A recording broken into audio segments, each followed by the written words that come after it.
Okay.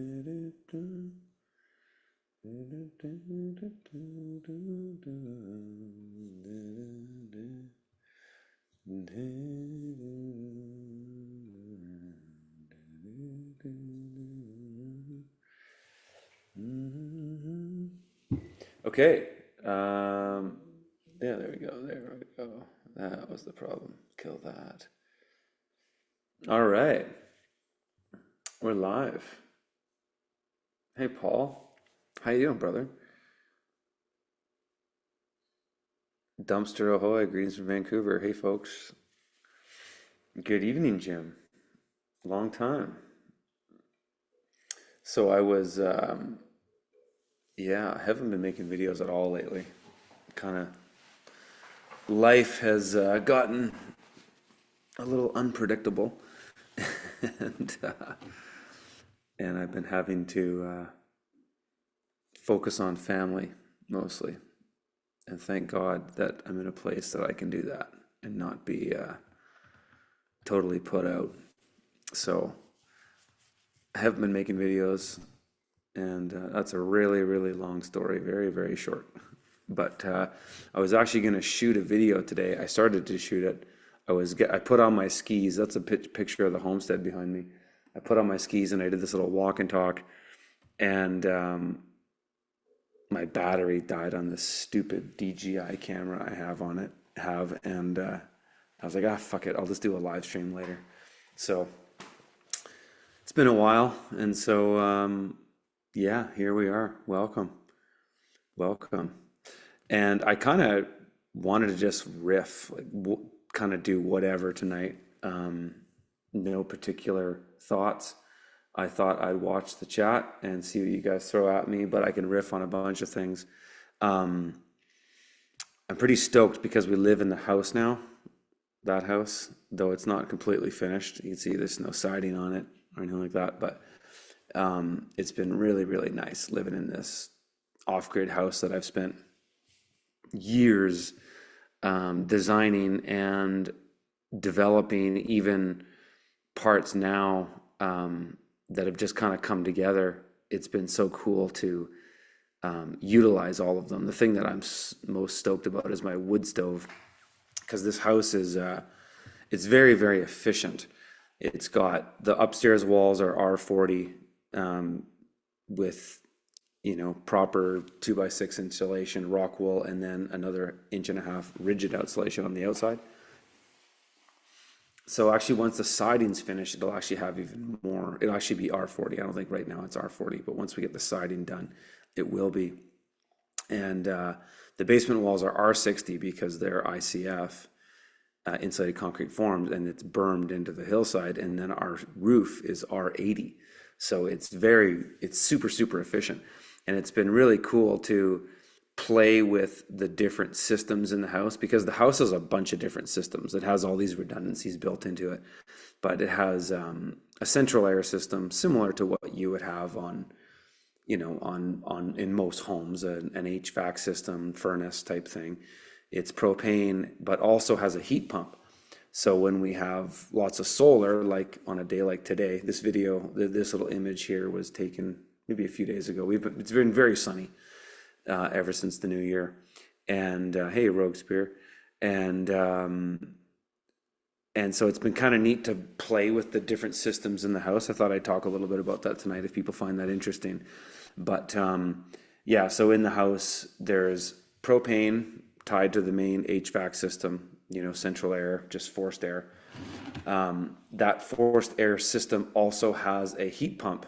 So when we have lots of solar, like on a day like today, I don't even have to heat the house with wood. Or propane. I can just use, and the furnace will do it automatically. It'll toggle between propane and the heat pump automatically. So and I kind of wish I could add another layer to it, but it would make it more complicated where it would use the heat pump only when there's available solar. I don't have that option in right now. I just have to toggle it on the thermostat. But it will do it automatically if the temperature goes below -10 Celsius, then the heat pump doesn't work.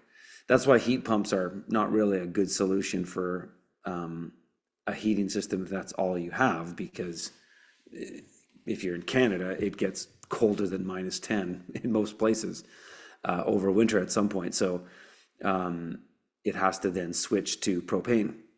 So it does that. But I actually, because we're propane up here and not natural gas, I have to bring all the propane that I need up here for 1 year. And I bought two of those really big, they're called pig tanks, because I can't get delivered the big, like 1,000 liter propane tanks up here. So I have to get those 400 liter ones. And I got two of those, and it's definitely not enough. Propane furnaces are not that efficient. They burn through a lot of propane, whereas I also use propane for one of our stoves, and I also use it on our other boiler for the hot water and the glycol. And on the furnace, it's not efficient. So I've been doing wood, and it's really cool when you're in an efficient house. You can let a wood fire go out, and you won't really even notice it by morning. Whereas in our cabin, the house that we lived in when we first bought this property for the first 3 years, was not efficient at all. And so if the wood stove went out sometime throughout the night, I'd have to get up and get it going again, which is, a bit of a pain in the ass. But in this house, it doesn't really matter so much. But the thing that's been really fun is my wood stove. And actually, maybe I can, did I have some photos I could send? It'd be too late for me to do this right now on my fucking phone. But I've done some, if you follow me on Twitter, actually, maybe I can just share that. If you follow me on Twitter, and that's where I have been mostly these days, folks, because I've been kind of inconsistent with making videos or just not making videos at all. I am posting fairly regularly on X. It's been a bit more conducive to the unpredictability of my lifestyle right now. And so it's been just more convenient. And I want to show you guys something here. This wood stove is just so fucking badass. This wood cook stove. So here's an image of my, if you haven't been following me on X, you haven't seen much of an update from me. So that is our wood stove there. And our kitchen is kind of cool because we've got wood, electricity, and gas. So I can cook on 3 different formats based on what I have available. And this stove I've modified, and I'll show you a little bit of that here. Oh yeah, I posted it in this thread, didn't I? Yes. So I did some modifications to the stove that I learned from my buddy Ben Falk, permaculture guy out of Vermont. And this stove, it's a company called J.A. Roby out of Quebec, and they're very easy to modify, and you can do it. And I'm pretty sure the reasons they don't do it is because of just EPA bullshit kind of government regulations, where I don't know why they don't want you. Because you wonder, why doesn't anybody build a stove that does what I have here? And what this does is this plumbs into the entire water lines of my house. And actually, I wonder if maybe what I could do is just show you some stuff on my phone, because I got some recent photos here. Nobody does this. No, and why? There's got to be a reason for it. But anyways, nobody does it. So you have to kind of do it yourself. So basically what I've done with this stove is I built this big copper manifold on it. And where's an image here? Oh, no, that's not a good one. Where you can see, yeah, here we go. Here's an image. That's a good one on my phone. Kind of see that. Basically, we've built this, not a manifold, but I guess a radiator, if you will, on the side of that wood stove. So you can take off the side panel of it, and then you can add, you can put the radiator right against it. But I got this product. It's called heat conductive putty. And what you do is you put it all in between. You basically jam this stuff in so that the radiator has like super tight contact to the stove. And then after that, I just put the plate right back on it and it just disappears. So you don't even see it. All you see are these lines, the line below. But that doesn't really matter. And then basically this whole thing is plumbed into behind my stove area there. I've got it's like a pantry basically, and I left all the walls open in there, and I'll show you what is it here, how I've got this plumbed out. I'm gonna put all of this into an online course. Actually, I've built a course that's almost done on Firewood, and I've done a bunch of stuff with it. Like I'm gonna show all the unique things that I've done over the years, and especially this is kind of like the last piece that I wanted to do, because we actually shot this course in the fall and did most of the content for it then, but I wasn't in the house until December 22nd, and so I wanted to kind of wait to put this in there because it's pretty sweet. So right behind my stove, I've got this whole water tank that actually sits higher than the wood stove, so that way it gravity siphons. And so I'll show you a diagram here that might explain a little bit better through an image than what I can explain or show you on my phone. Where's that screenshot? Tank schematic. Yeah, here we go. So this is a little drawing I did that kind of shows how this works. It's unbelievably simple. And it took me so much fucking around to get this dialed in. But because I'm using a domestic hot water tank. So this is a classic domestic electric hot water tank. So electricity heats up the water, and it's a big electrical suck. I won't use it if I'm not getting sun. So if it's not a sunny day, before I had this wood stove thing hooked up, I would just toggle over to my propane on demand and get heat for the water that way. But now I have three ways to heat water. I can heat it with electricity, I can heat it with wood, and I can heat it with gas. And so if I want to heat it with electricity and wood, or let's just say wood, this is kind of what it looks like. So here's your typical domestic hot water tank, electrical. Cold water comes into the tank, and then electricity heats the tank, and then hot water comes out, and then that goes to all of the lines in your house. You turn on the tap, you turn on the bathtub, you turn on the shower, whatever, hot water. How this loop works is you tie into the drain line on the bottom of the tank, and you take that water and it goes down just drops down steadily to where that line that came up in the bottom of my stove was. And then the water just goes into the radiator, and as the radiator heats it up, it just naturally wants to climb. And so all that heat just climbs up. And I tied into there's a pressure release valve on all domestic hot water tanks.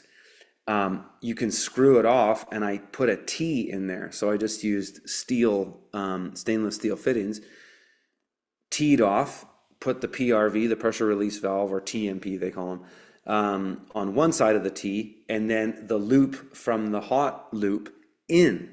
So basically, hot water is, when that wood stove is running, hot water is constantly just being looped into the tank, regardless of what's going on in or out of the tank.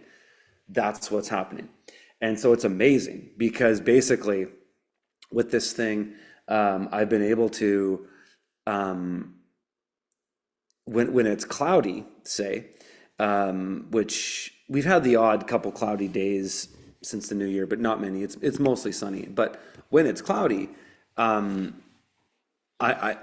I have to heat water with propane, which I kind of want to eliminate because it's not really renewable. At least like wood is extremely renewable for me because I live, in surrounded by forest. And so I can basically thin my forest for firewood for the rest of my life. We have at least 30 acres of timber.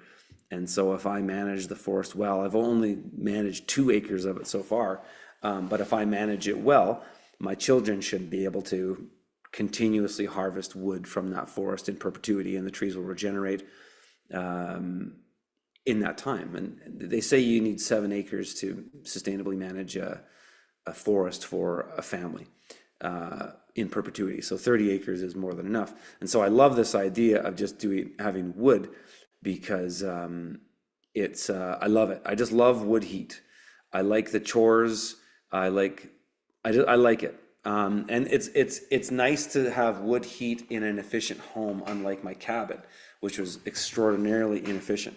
So in an efficient home, it's great. I mean, I've got a wood stove downstairs here as well. It's a Blaze King, same as the other stove I have. I should show you a photo. Where's the downstairs stove? Yeah, that's the stove downstairs, Blaze King, and that stove is incredible. It's got a catalytic converter. That stove you can run for 10 hours on one load. It's unbelievable. The JA Roby, I can get an 8-hour burn in it, but it's tough. It's pretty much a 6-hour burn I can get. So I can get it before we go to bed, and then burn it overnight. And sometimes I get up at 2 or 3 in the morning to take a piss anyways. So if I do, I'll often just throw another couple pieces of wood in that stove and then go back to bed, and no problem, and it runs out the night because I usually have to do that. So it's not that much of a chore. It's not like I have to get up to do it, because if I don't, and I say I sleep through the night, and that stove is out by morning, the house is still plenty warm. And then I'll just, get another fire going if I want to. Usually on these days, because it's been so sunny, the sun is up at 7 in the morning, and our house actually is orientated 15 degrees to the east. So it's mostly south, but it's partially to the east. And our bedroom is on the eastern side, so same as our kids' bedrooms downstairs. So the house is kind of set up to maximize the morning light. So when the morning light comes in, nobody really ever feels like lighting a fire because the house warms up so quickly, especially with the way our roofs are set up on the deck. They're set up so that in the wintertime we get maximum sun in the house, and in the summertime we get minimal sun in the house. And I've done a number of tests, just kind of playing with it, where on a sunny day, just don't run any heat and then see how warm the house is, and it won't go below 24 degrees Celsius. On a sunny day in the dead of winter, it could be minus, the lowest we've had this winter has been minus 16, so not that cold, but minus 16 Celsius.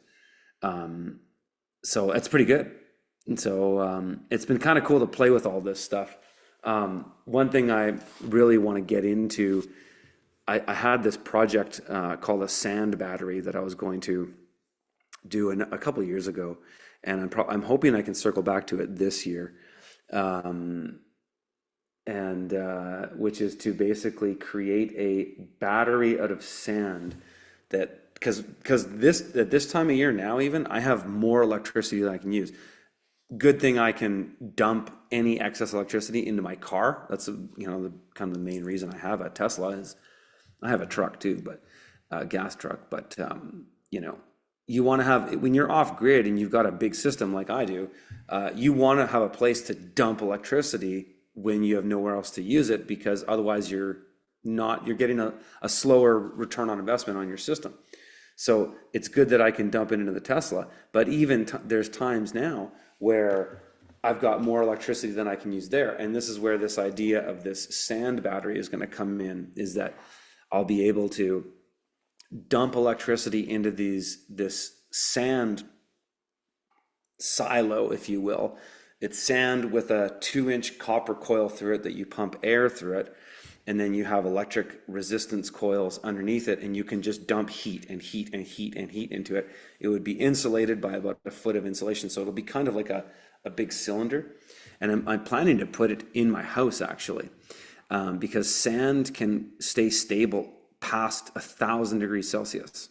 I think it starts to break down at 1,200 degrees Celsius, but you can't even get these that hot. I think the hottest people can get these is 700 degrees Celsius, which is great because sand is stable. It's not like a gas or water that will explode if it gets too hot.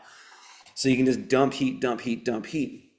And then the idea will be, what I want to do is tie it into my HVAC system. So basically on a day like you see behind me here, I could just have all this excess solar, flip a switch, dump, 5-6 kilowatts into this sand battery, and then let that heat up during the day. And at nighttime, basically just blow air through it and it comes into the HVAC. So it would heat at night. That's kind of the idea. So it's kind of another frontier on this overly ambitious off-grid project that I want to implement. And yeah, that's kind of what's been going on lately as far as the off-grid part of our house. The other thing that's very sweet, I'll show this for a second here too, because this is kind of a fun little tidbit as well regarding firewood. So I've done videos in the past about my my firewood cubes. Can you guys? Yeah, there we go. And so my skid steer just moves these around. I kind of have all my firewood for the year pre-queued up in these cubes. And when I have another round here just to split kindling basically, or some of this firewood has a bit of bark on it, and so I just use it to chisel the bark off. That's why I've got that bin there. Or sometimes I want to split up some smaller stuff for the wood stove. So most of my firewood is split up like this before the winter, and then I just bring a cube over here right in front of the house. And the cool thing is that it's like, this is my distance to do firewood right now. It's so cool. In the cabin, it was so inefficient the way it was all set up. It was a lot of round and about, going out the front, going out the back.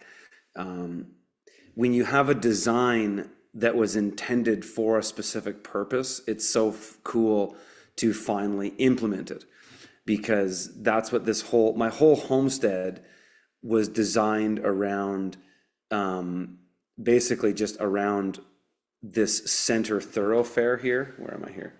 This center area. So I've got this roof that connects the greenhouse and garage to the house, and I've got these doors so I can walk right out my garage here into the house, and then out the back to the solar panels to scrape them off if I need to, or to the front door where I was just showing you that image of, to load firewood.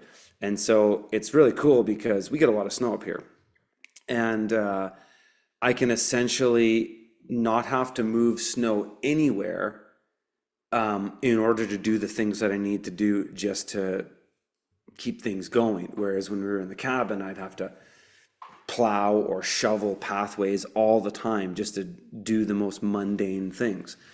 But now I don't have to do any of that. And so my chores on the homestead now are significantly less. I mean, it's amazing because I've been able to spend so much more time with the family. I mean, also just having modern conveniences like a dishwasher, saves me like an hour of washing dishes a day almost. Which is huge. In the cabin, I had to do composting toilet, all these things are cool to start, but it's nice to get back to some modern conveniences. And it's very possible in an off-grid scenario, because off-grid technology has come such a long way, especially, it's not even so much the off-grid technology, it's more the efficiency of appliances. Like we have a washer and dryer stack in this house, and we had the same one in the cabin that would be right over here. But this one that we have in the house is a heat pump version, and it also has a sort of an HRV thing that basically recycles the heat when it's drying back in. It doesn't even have an exhaust. It's 6 times more efficient. So like literally 6 times more efficient. The other washer dryer, when my wife would run the dryer, I'd have to run the generator because it would pull 6 kilowatts, and we'd have to micromanage. Like, oh, don't do laundry when it's cloudy. Now it's just like we do it whenever. It doesn't matter because the dryer literally takes 1 kilowatt opposed to 6. It's unbelievable.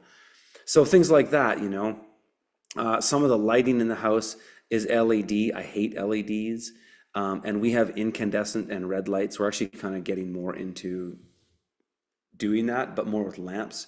But I have LEDs on and nice ones they have a tungsten setting on them, but they are incredibly efficient. So for just large lighting in big rooms, it's so much more efficient. In our cabin, it was all halogen and incandescence, and we would consume a ton of power just on those alone. And so things like that we've tweaked that have just made it so that in this house that we're living in now, we're actually consuming less electricity than we were in that cabin that's 800 square feet. This is 3,000 square feet. But it's amazing when things are efficient, how much less power you use. And so that's what's been kind of it's been kind of cool. Like we've been living in the house, I guess, just about 2 months now. And again, there's still a lot to finish on it. There's some things in the interior that aren't finished. We're going to finish the exterior. I still have a ton of concrete work to do around the house and landscaping and stuff, but we've been 3 years doing construction up here, basically for like almost year round. Not so much in the winters, but you know, at least 8 months of the year we've been doing construction for the last 3 years. And so this year my plan is to not do a full year of construction, just basically I've got a bunch of guys that have worked for me over the years now that I'm just going to assemble the crew and just crank it in the summer and just basically do 1 or 2 months, whatever it's going to take to finish the siding, finish the concrete work. I got to do a slab down here. I got to polish the slab inside the basement. I got to do the trims. We got to paint, all this kind of shit. I'm just going to go all hands on deck and just crank it over 2 months because I'm just sick of heavy construction going up here. It's a lot. It's a lot. So it's yeah, but it is very nice to be living more comfortably because we had a nice house in Kelowna, you know, that urban homestead I renovated and built over the years. You know, it was tough to leave it, but we watched, you know, the city of Kelowna turn into freaks when the COVID show began, that we couldn't live there anymore. It wasn't something that we wanted to do. I just couldn't handle watching my neighbors turn into retards, and so we had to leave. So we had to sell that really nice house, but it paid for a good chunk of all this, so it was worth it all in the end. It just was a bit of a grind for 3 years having to live in that little cabin and have like no bathtub and tiny little shower, sawdust toilet, which had to be changed every single day, really weak water system. I had a cistern underground that I would have to refill about 4 or 5 times a winter, which was a real pain in the ass because I'd have to run piping from my main well and make sure the lines aren't frozen and fill this up so that we had another month or 2 of water. Now it's just, it doesn't matter because the well is all underground and it's all plumbed directly to the house. So I have water infinitely now. So it's been really cool. Another thing that we did, I haven't talked about much, but down here on this bottom corner of the house, I built this rainwater system. And actually, let me show you a picture of it because I got a thing. I made a post about this on X not too long ago. It's rad, and it's not totally done, but it's almost done. I mean, it's functioning, but it's not functioning fully the way I want it to yet. And let me go to highlights. Where is it? I thought I posted about this. Where basically, so I've got, you can see there's a lot of snow on the roof there. It's because I've put snow stops on the roof.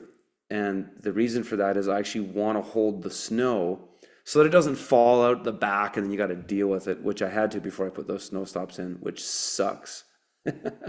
But this way, The snow stays on top of the roof. And the cool thing about that is that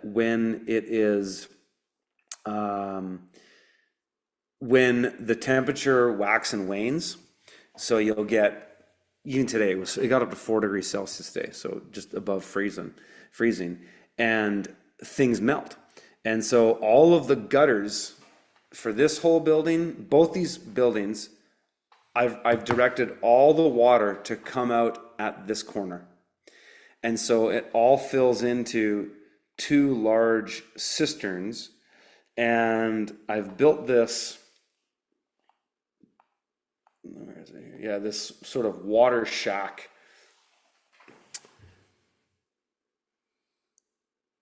Yeah, you can kind of see that. It's got a steel, there we go. It's got a steel front, and so it's basically this is the front of two cisterns that are buried underground, and and inside of this, you can see here, stupid thing.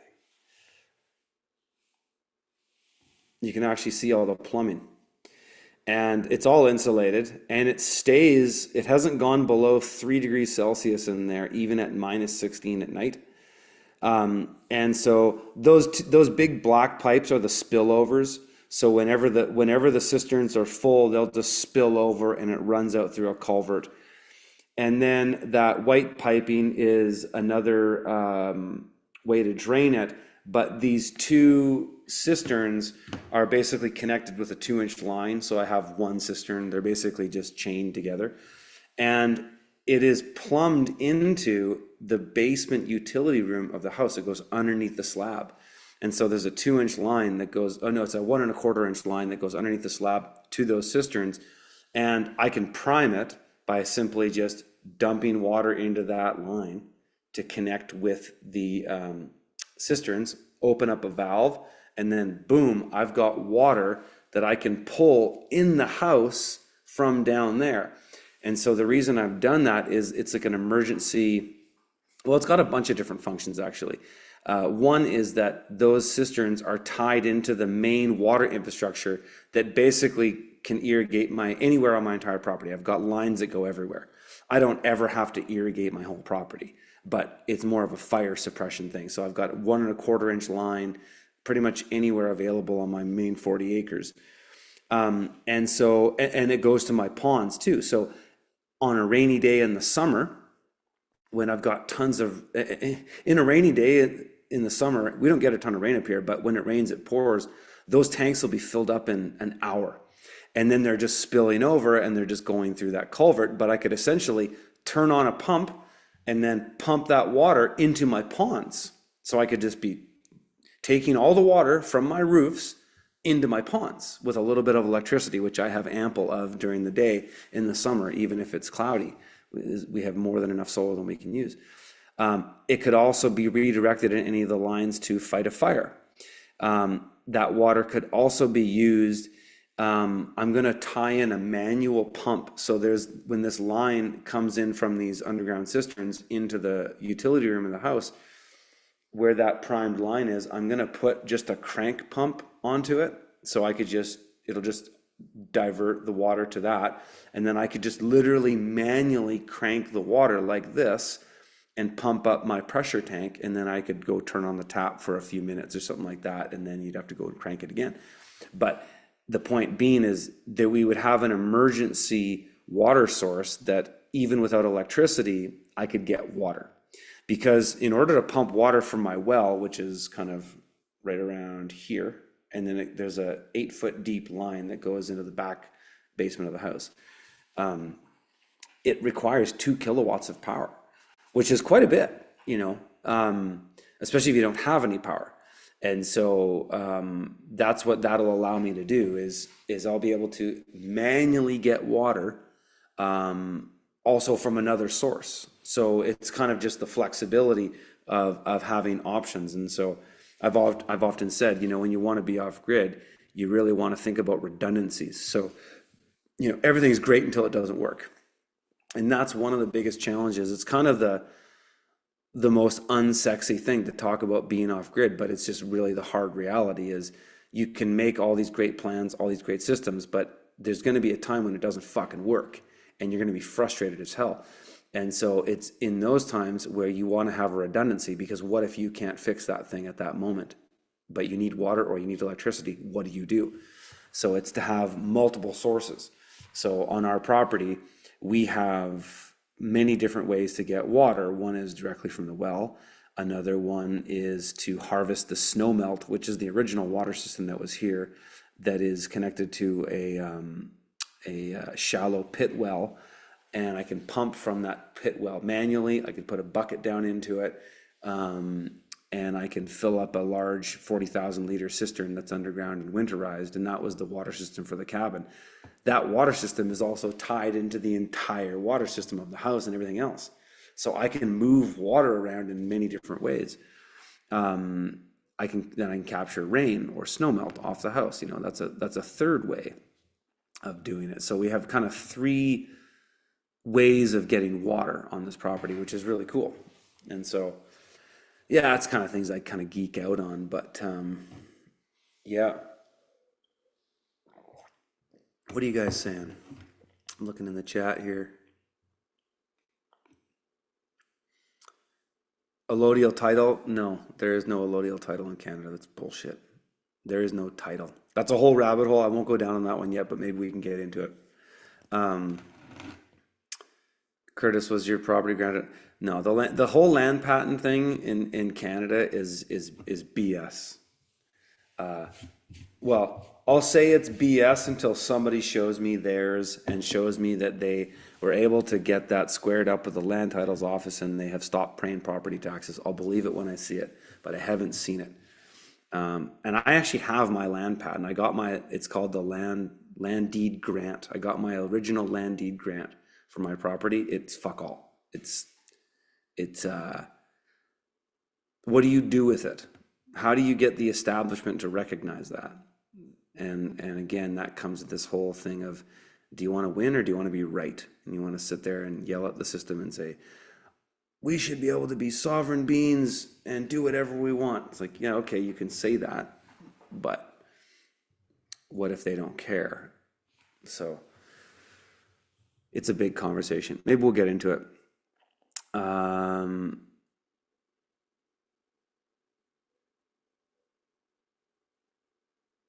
Just looking at some of your guys' stuff. It's been a while. My mind is so busy that even though I've been less busy in a way, because I've had to just kind of put everything on hold to be with family, I'm still working. I still consult and pretty active with that actually. But I can do it from the convenience of my home. I have been traveling though. I am doing law workshops all over Canada. I don't really promote them on YouTube, but if you follow me on Telegram or on Twitter, I've mentioned them on there. So I am keeping busy doing that to some degree, but I have been less busy. But my mind is so busy that I just kind of like to riff. Sometimes if I don't fucking talk and get ideas out, I just get like too bottled up. So you guys are helping me. Even I don't monetize these streams. My YouTube channel doesn't make any money anymore. They've slowly, incrementally demonetized me. But I do this because I like talking about this stuff. I like sharing this stuff. It's why I've always done this stuff. And yeah, I'm a lot less public than I used to be, and that's just kind of how it is. Somebody says, Medi says, do you use hardwoods at night? Dude, do you see any hardwoods here? No, I don't have hardwood. The hardest wood I have is larch, and I actually got a decent amount of larch this year. But it's a softwood. It's the hardest of the softwoods. We don't. This is the boreal forest, brother. We don't have hardwood. I wish I did. Oak is unbelievable. Fuck. I look at what my buddies out in Missouri and Arkansas burn for wood. It's like, God, you could burn wood is something. Oak is something like 2 or 3 times more BTUs. In this Firewood course we're putting together, we did a bunch of stats on Firewood. I forget what it is off the top of my head, but oak is something. Oak is like God's wood. It's insane how little you need to burn. I know that Ben Falk, I think he says he burns like 1.5 cords a year in Vermont, which is colder than here. Whereas this year, I mean, I haven't done a full winter in this house, but if I had to guess, I think if I did, it would be something like, because I can't count what I burned when I was in the cabin because it's totally inefficient. But I've only burned a cord to heat my house, my garage, maybe once or twice a week. Um, I've only burned a cord and a half since, no, only a cord. I've only burned a cord, no, a cord and a half since January 2nd. And we've gotten pretty cold this winter. It's been colder this winter than last winter. So that's pretty good for softwood. So I think I'll probably be under 4 cords of softwood, fir and larch, some pine, mostly fir and larch, mostly larch if I can get it.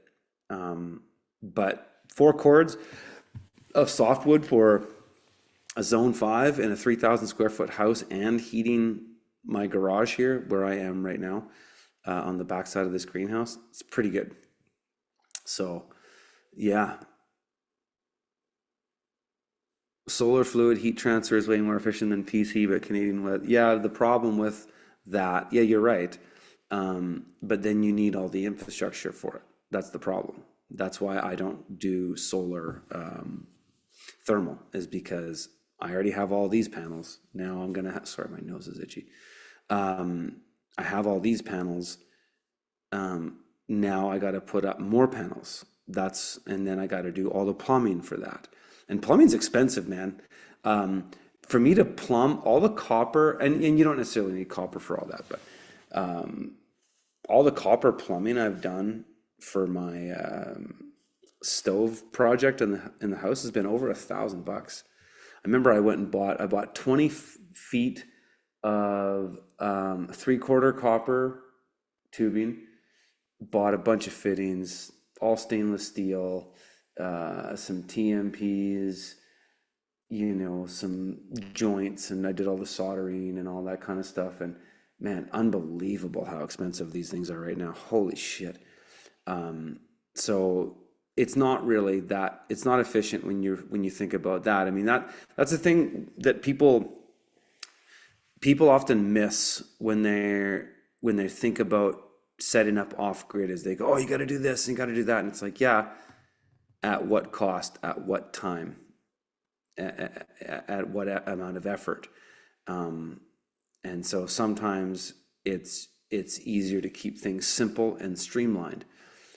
So yeah, I won't be setting up solar thermal. It doesn't make sense. Geopolitics says, be careful not to overheat your system. Yeah, it doesn't overheat. Curtis, you should invest in a biogas digester. And see, this is the kind of thing. It's like, yeah, okay. I mean, on top of the 3 years on this fucking project, man. Biogas and digester, no. That's the last thing I'm interested in. I finally have flush toilets and I have a fucking bidet. So now I'm like living in the lap of luxury, not grinding it out on. I mean, when I first got into permaculture, I was so into composting toilets. The first permaculture book I ever read was called The Human Manure Handbook by Joseph Jenkins, if anybody's ever read it. It's a great book and it's funny and stuff. And I was just like so into composting my shit and piss. And I'll tell you, after 3 years of doing it, I'm so glad to never do that again. It's not worth the effort. You can't make enough compost for your garden. Maybe you can, but like, I'm a pretty ambitious gardener, right? I got all these, you can see all these gardens here and greenhouses. I bring in new compost every year and put like 2 or 3 inches of new stuff on the soil each year. It's continuously keep mulching it to the point where I barely need to do it anymore. But integrating the composting toilet into that, and I was doing the Johnson Sioux bioreactors. It's so much work. It's just not worth it, and it's not enjoyable work. It's not nice changing composting toilet every day. Like, I hated it. Like, At first I was into it, but my wife got really sick of it. My kids got really sick of it. And so, um, you know, meh, kind of over it. We've got a septic up here. It's just so nice. It's so convenient. Um,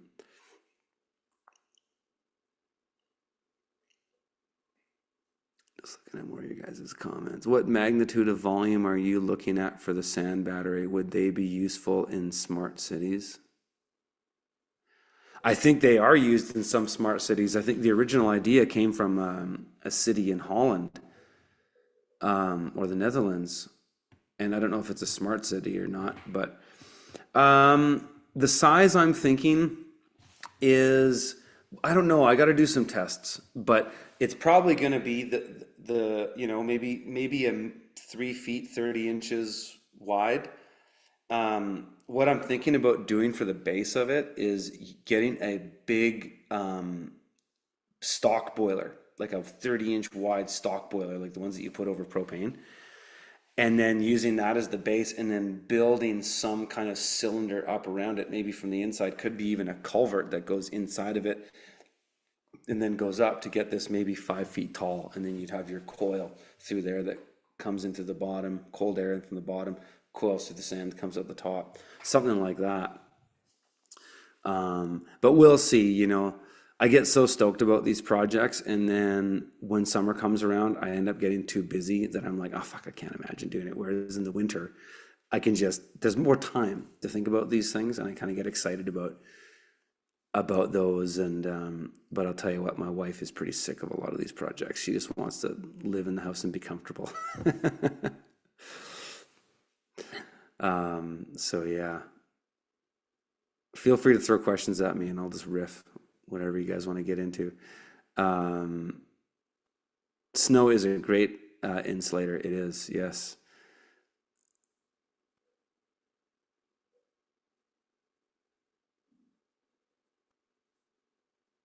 Somewhere in the Rockies, brother, run your water lines through the floor, the radiant heat from your fireplace, this house. Um, yeah, I did that. I have that. I did PEX in the slab in the house here, and that's my plan. But you know what? I've been running the wood. It's kind of so my neighbor who's up here, he did the same thing, and um, he's got all in the slab. And the one thing I notice is it takes a ton of energy to get it going, and then once it's going, it kind of maintains. But I kind of find it pointless, actually. Um, our house is so efficient that if I have a wood fire going downstairs, it keeps the whole house warm, and the floor warms up very quickly. So yes, I could do that, and I might. But what I'm actually planning to do is, so I'm just about to tie in the garage and greenhouse here. I've got boiler lines for heat in here. So I've got in my shop, in my tool shop right over here, I've got a forced air radiant heater. So glycol loops through it, and then you just blow air through it, whatever they're called. I guess it's forced air. And in the greenhouse, I've got two of those. Well, in my office here, I've got some radiant heaters that are glycol. And so that's going to be able to be heated in three ways. One, from the main wood boiler, which is this thing here, which I don't have fully hooked up yet. I bought that thing like fucking 2 years early, and it's been sitting there doing nothing because it's kind of a big deal to get it going, and I don't really need it, but it's there when I want it. So with that, if I run that boiler, I'll be able to heat the cabin, the garage and the greenhouse, and the slab and the floor, no problem. It's 200,000 BTUs an hour. I can also heat the slab in here and the greenhouse and the heaters in the garage with the combi boiler, propane combi boiler that's in the utility room, the mechanical room of the basement of the house. What I'm also doing is that wood stove that's down there, I'm doing what I've done with my JA Roby stove, is I'm building another radiator, and I might do it on both sides of it for glycol. And I'm going to loop glycol through that, and then that will be able to cycle the floor or heat the greenhouse and garage. So I could have a wood fire going down in there and then just direct those lines, say, don't bother heating the slab, because what's the point? You've got a wood fire down there, it's plenty warm. Um, and then just direct the heat from the glycol to heat this place, which would be pretty sweet, that I could essentially heat two buildings with one wood fire. But I have yet to kind of figure it out, because once you start there's ways to calculate the BTUs and the length of pipe and the thickness of the pipe and how many liters of glycol you have and all these things. But at the end of the day, you kind of have to just demo it and try and see what the limits of the system are. And so we're going to do that. Oh man, Steve's DIY project. Is there anything you would do different from the start now that you made it this far? Fuck, man. I was thinking about this today. So many things. Oh my God. I could write a book about it. One thing I wish I would have done on my house is put more thought into where, like, this is one thing I noticed right away that bothered me today. I should have put more thought into where the air vents for the HVAC system come out on the floor. I could have positioned some of them better. Like, for example, we built this really cool mud room. And I'm going to keep my house private, to be honest. Like, I don't really need to do fucking Curtis Stone Cribs video and show you guys my cool house. Like, if I do any videos, it'll be about the utility of the things, but I don't really want to show people my house on the inside, frankly. I like having my personal life personal. But anyways, we built this kind of this cool mud room. So when I walk out my garage door here and I walk right across into the house, the first thing is this mud room that's all tile. It's got sort of a locker type thing on it for our jackets and coats and hooks for kids' clothes and stuff like that, and a little bench you can sit on. And I wish I would have moved the fucking air vent in that 2 feet further away from the door, because I have this shoe rack there. And how cool would it have been for that air vent to be right underneath that shoe rack? But I can't do that because I put it on the other side of the door. Things like that. Man, there's so many things. It's insane. The main thing I would have done differently, and I've said this before, is I would have not done construction for the first year and just did infrastructure upgrades on the property for access, so driveway, landings, place to put materials for building. I should have done that. And if you ever talk to anybody who does large scale development projects, that's a big deal. Like, where to put materials and stuff like that, parking lots, things like that, access, having the roadways in to be a certain way before you start construction. That shit is so critical, especially on big builds. And it's actually important on builds like this too. Like, it's not a huge build, but it's a decent sized build. I mean, I've had material trucks, say dump trucks that are bringing 10 yards of. I can't get a truck and pop up here because the driveway is too nebulous or too steep. But I can get concrete trucks up here with a pump. I can get sand and gravel trucks up here, no problem. I've probably had over 100 loads of trucks come up here, and sand and gravel and concrete and stuff like that, and building materials and things like that. Big trucks, big tandems and stuff like that. If I would have, before I did construction, just really did the work on the driveway, really did. And I've done a lot of it now. There's still parts that I want to make better, but it requires a bigger machine with a hammer because it's all bedrock up here.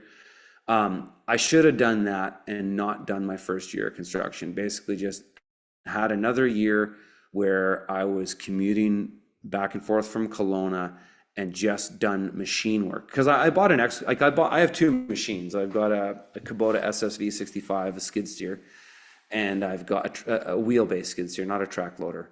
And I've got you can actually see it between my solar panels right there, a Kubota KX0404. It's a 4.5 ton excavator with a 6-way dozer blade. It's a fantastic machine. I love it. It's great for all the terracing I've done, everything I've done up here. It's been great. But when I need to do move some serious material, I rent a machine, and I'll basically rent a machine for a weekend, get it on a Friday, and then I really only need to run 8 to 10 hours on it. But I did that this year, and my landing here, I hammered it down because it's bedrock up here. And it was creating a bit of a problem because it slopes towards the house. And so I've got really overzealous drainage all around the house, so it'll never flood. But on these big rain events, it just puts a lot of pressure there, and I didn't like it. So I rented a 10-ton machine with a big hammer, and I just jackhammered the shit out of that. And I moved all that rock and I pushed it over down here to do this terracing that I've done on the side of the house here with concrete. But that's the kind of thing that you need to do, is get a big machine in. And so that's another thing I would have done early on, is just spent more time on my access. And it's something that's just so overlooked, is access and just the circulation on your property, thinking about the build. So, but yeah, I mean, dude, I could go on about that for days. And one day I'll kind of write it down. But yeah, there's a lot of things that I would have done differently. Any sweet new plans for gardens this year? No, man, my gardens are done. I'm done gardening. I'm done setting up new gardens. Actually, the only thing I am going to do this year, which is going to be kind of cool, is this whole area here. It's kind of a nothing area because it's not really that accessible. It gets really baked in the sun because this is all an old cut block. My property was logged about 40 years ago. That's what this is all a clear cut. But this area here, what I'm going to do is I'm going to build these contour. I'm trying to do it in a way that I can't. The perspective's too weird. But I'm going to do these sort of swales. They're not swales, but they're going to be positive swales that are on 1 degree slope that wrap all around that. And they're going to be spaced. There might be 2 or 3 of them. And I'm going to plant elderberry and green alder. That's it. And then I'm going to put walnuts in between as long term. It's going to be similar to the food forest that I did this year, but more just about regeneration. And then I'm going to run a drip line on it. So I'll irrigate it for a while, but there'll be sort of these flood swales that when it rains, they'll build up and they'll slowly just drain around this whole area around here. And so that's another thing. So it's not really an edible thing, and it's just a thing to bring in more greenery and more hardwood up on the property. But that's, besides from that, no. My gardens are done. The food forest is done. I got to replant some trees that I lost last summer or last spring. But no, the gardens are all done. I'm not planning on building anymore. Well, no, fuck. That's not true. Yes, I am. I am going to do one more garden terrace right here in this, because it's already there. The soil's sitting there. That's what that pile is. And I am going to put a high tunnel on that. And then I am going to do a high tunnel for my firewood over here. Those are the things that I am going to do. So yeah, my God, it's endless. That's the thing when you're taking on projects like this. It's endless. I'm really looking forward to just not having any projects to do and just to be living, you know. But the projects are what make it fun. They make it fun, right? Like I'm always going to have projects, but yeah, maybe a little less. I'd like to not have any projects except say just going, I just want to work on this sand battery project. I just want to do that and dial that in. That would be cool. So yeah, and maybe I will. These things all sort of inevitably get spread out over more years because you just kind of reach the limits of your capacity or your budget, right? Because all this shit, it costs so much cost. Everything's so expensive. Yeah. Steve's DIY says, yeah, I do home improvement and build from the start a lot, and 90% of the materials are in the way. Yeah, exactly. That's the thing. Moving around fucking materials is such a waste of time. It's such a waste of time. Yeah, Steve, I've given it a lot of thought with the solar thing. The numbers don't add up. It just doesn't add up. With all the extra plumbing, it's not worth it. When I have the sun, when the sun is shining, I get in the winter here when the panels are in this arrangement, when they're on that angle, they're almost vertical, they're kind of like this. I'll get 16.8 kilowatts coming in per hour when it's sunny. It's insane. So I can just heat water, or I can run my heat pumps. I'm going to eventually put just a simple ductless split in here as well, in the greenhouse and garage, so that if it's sunny, I can also just heat with that. Though in the greenhouse, you do not need heat when it's sunny, because it gets 35, 40 degrees Celsius in here pretty quick. Um, I've actually been hanging out in here quite a bit. I've got a little tanning spot that I can climb up to, kind of in these rafters, where I can sit. It's like a solar sauna. If it's sunny out, it'll be 45 degrees up there. You get up there, it's just, you sweat like fucking crazy, and you just get baked in the sun. It's amazing. So I don't really, no, the whole solar thermal thing in my context doesn't make sense. It might for somebody else, but because I have 20 kilowatts of solar, it just, there's no point. So you're not gardening and producing food? No, no, no, no, no. I'm gardening a ton. I have, I have what do I have? A quarter acre vegetable gardens and a quarter acre food forest. Yeah, no, I do all that for myself. I stopped selling commercially in 2018. I closed my farm, Green City Acres, in 2018, because my career as a public speaker and a consultant and content creator took off, that I didn't really need to farm anymore. I could basically just talk about it. So yeah, and that's when I started traveling around the world and documenting a lot of the great farms that you've seen in my videos over the years, and built up from the field.tv, which turned into Freedom Farmers and all that. So yeah, I thought, Curtis, you were saying no gardening. I guess he meant no new plots for the garden. Yeah, I think you guys figured it out. Yeah. Any new insights on nutrition? Um, Not really. I think, I'm 45 years old now, and so I'm not a spring chicken anymore. And I've certainly learned in the last 2 years, what does best for me. My wife got us into the blood type diet, which is basically eating for your blood type. And definitely the diet that works best for me is mostly keto, but not exclusively. I intermittent fast. I've done that for almost 8 years now. So I don't eat until 12 or 1 o'clock. Usually I'm up. My day starts at about 5:30 a.m. I'm up. And then, yeah, I don't eat. Sometimes I eat, yeah, maybe between 11 and 1. If I'm up really early, sometimes I'll eat at 11. But yeah, my first meal isn't till lunch. What that usually is for me to be most optimal is, for lunch, I don't eat a heavy lunch. I actually eat a fairly light lunch. Um, Usually it is something like really fatty. I love bacon. I'll eat bacon or some kind of meat, or I'll make a really hearty salad, which has been what I've eaten for a long time. My body likes greens.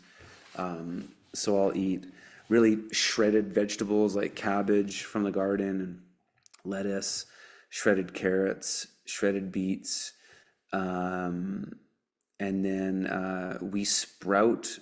Not, no, we don't sprout. We soak. Walnuts are a big part of our diet. My body loves walnuts. So does my wife, my daughter too. Um, our son likes them too. Actually, we all kind of have the same.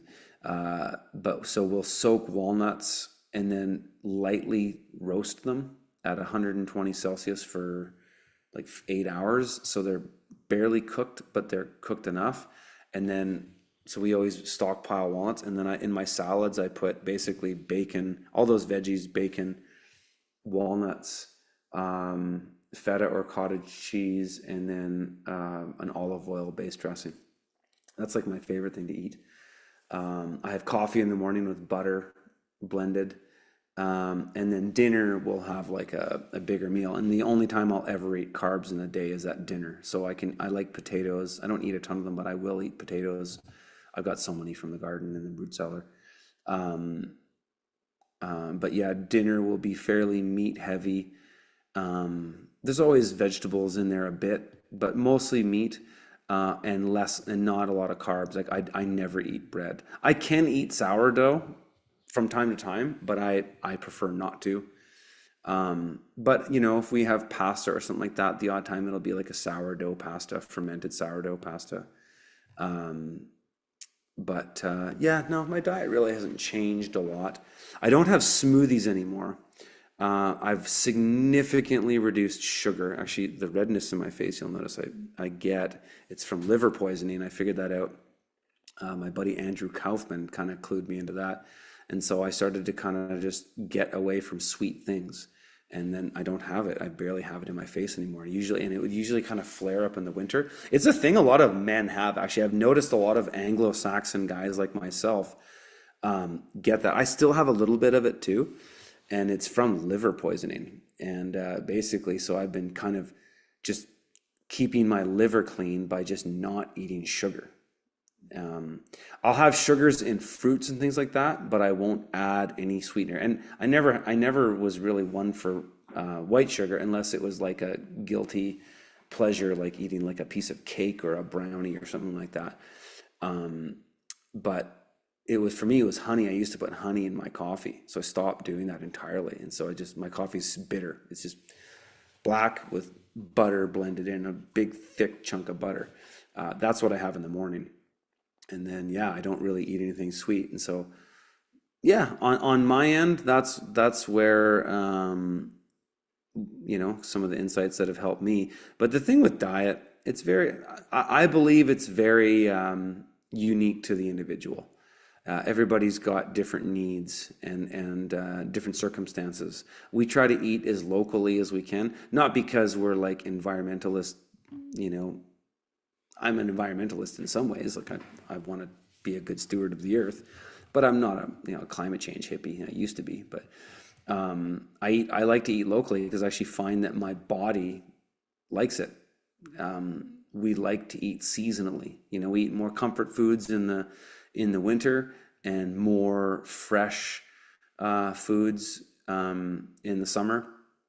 And we produce our own eggs and chicken for meat, but we do buy our beef and pork from a grower that we know. I can't produce those things up here, at least not right now.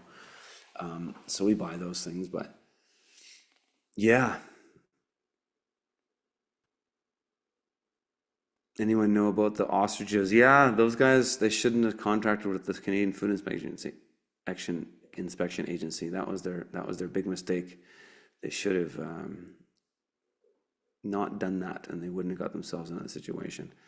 What's your opinion on the egg shorts? I don't have any. I produce most of my own eggs. I have been buying some lately though because I lost 8 chickens this winter from a fucking weasel. A weasel or a skunk got 8 of my chickens this year, and my good rooster. I was pissed because I raised this rooster from a chick, and he was awesome. He was crushing. He had the flock totally dialed in. And this fucking weasel, I think it was a weasel. We've had a lone wolf around here too, actually, recently. Hasn't got into my fence, but something that could get through my fence killed 8 of my chickens. So I've actually been buying the odd carton of eggs, which has been weird because I've been producing my own eggs for years now. But I lost 8 chickens starting in October, and so I only have 6 now. So, but I'm gonna reconstitute my flock this spring. So I don't have any opinions on the egg short. Um, um, yeah, I mean the food system's under attack. We're under attack at every fucking level, people. Every level. The chemtrailing hasn't stopped. I heard people saying because Trump cut the USAID thing that chemtrails stopped. I haven't seen that. I mean, they don't chemtrail too hardcore in the winter when it's cold like this here. The time they chemtrail the most here is on the shoulders because there's so much more precipitation. And so to me, it looks like they don't have to do it as much to get more out of it. And so they don't really do much of it this time of year anyways. But I'm still seeing them. So I don't know, but we're under attack at every level. It's uh, it's insane. Do I also have a problem with wolves? No, I don't have a problem with anything. My fence is amazing. Like this main area that you can see here, it's all fenced. Yeah, you can see my fence right this way. This, you can see the posts right there. You can't see it from the house, but this whole open area that we're in on the homestead's all fenced. So no, I don't have a problem with any animals except these little damn weasels. And the only reason that happened is because my chicken door. So I move my chickens to this greenhouse, and then they're in a coop that sits outside of the greenhouse, and they're in here during the winter. I have one of those automatic chicken doors. They're great. I forget the name of the brand, but they're great. It was jammed, and I just got lazy. I was like, they're fine. There's nothing coming to get them. And nope, big mistake, because that wasn't closed in at night. This weasel or skunk or whatever it was off ate of my chicken. So other than that, we don't have problems with animals. My dog is on top of it and everything. But yeah,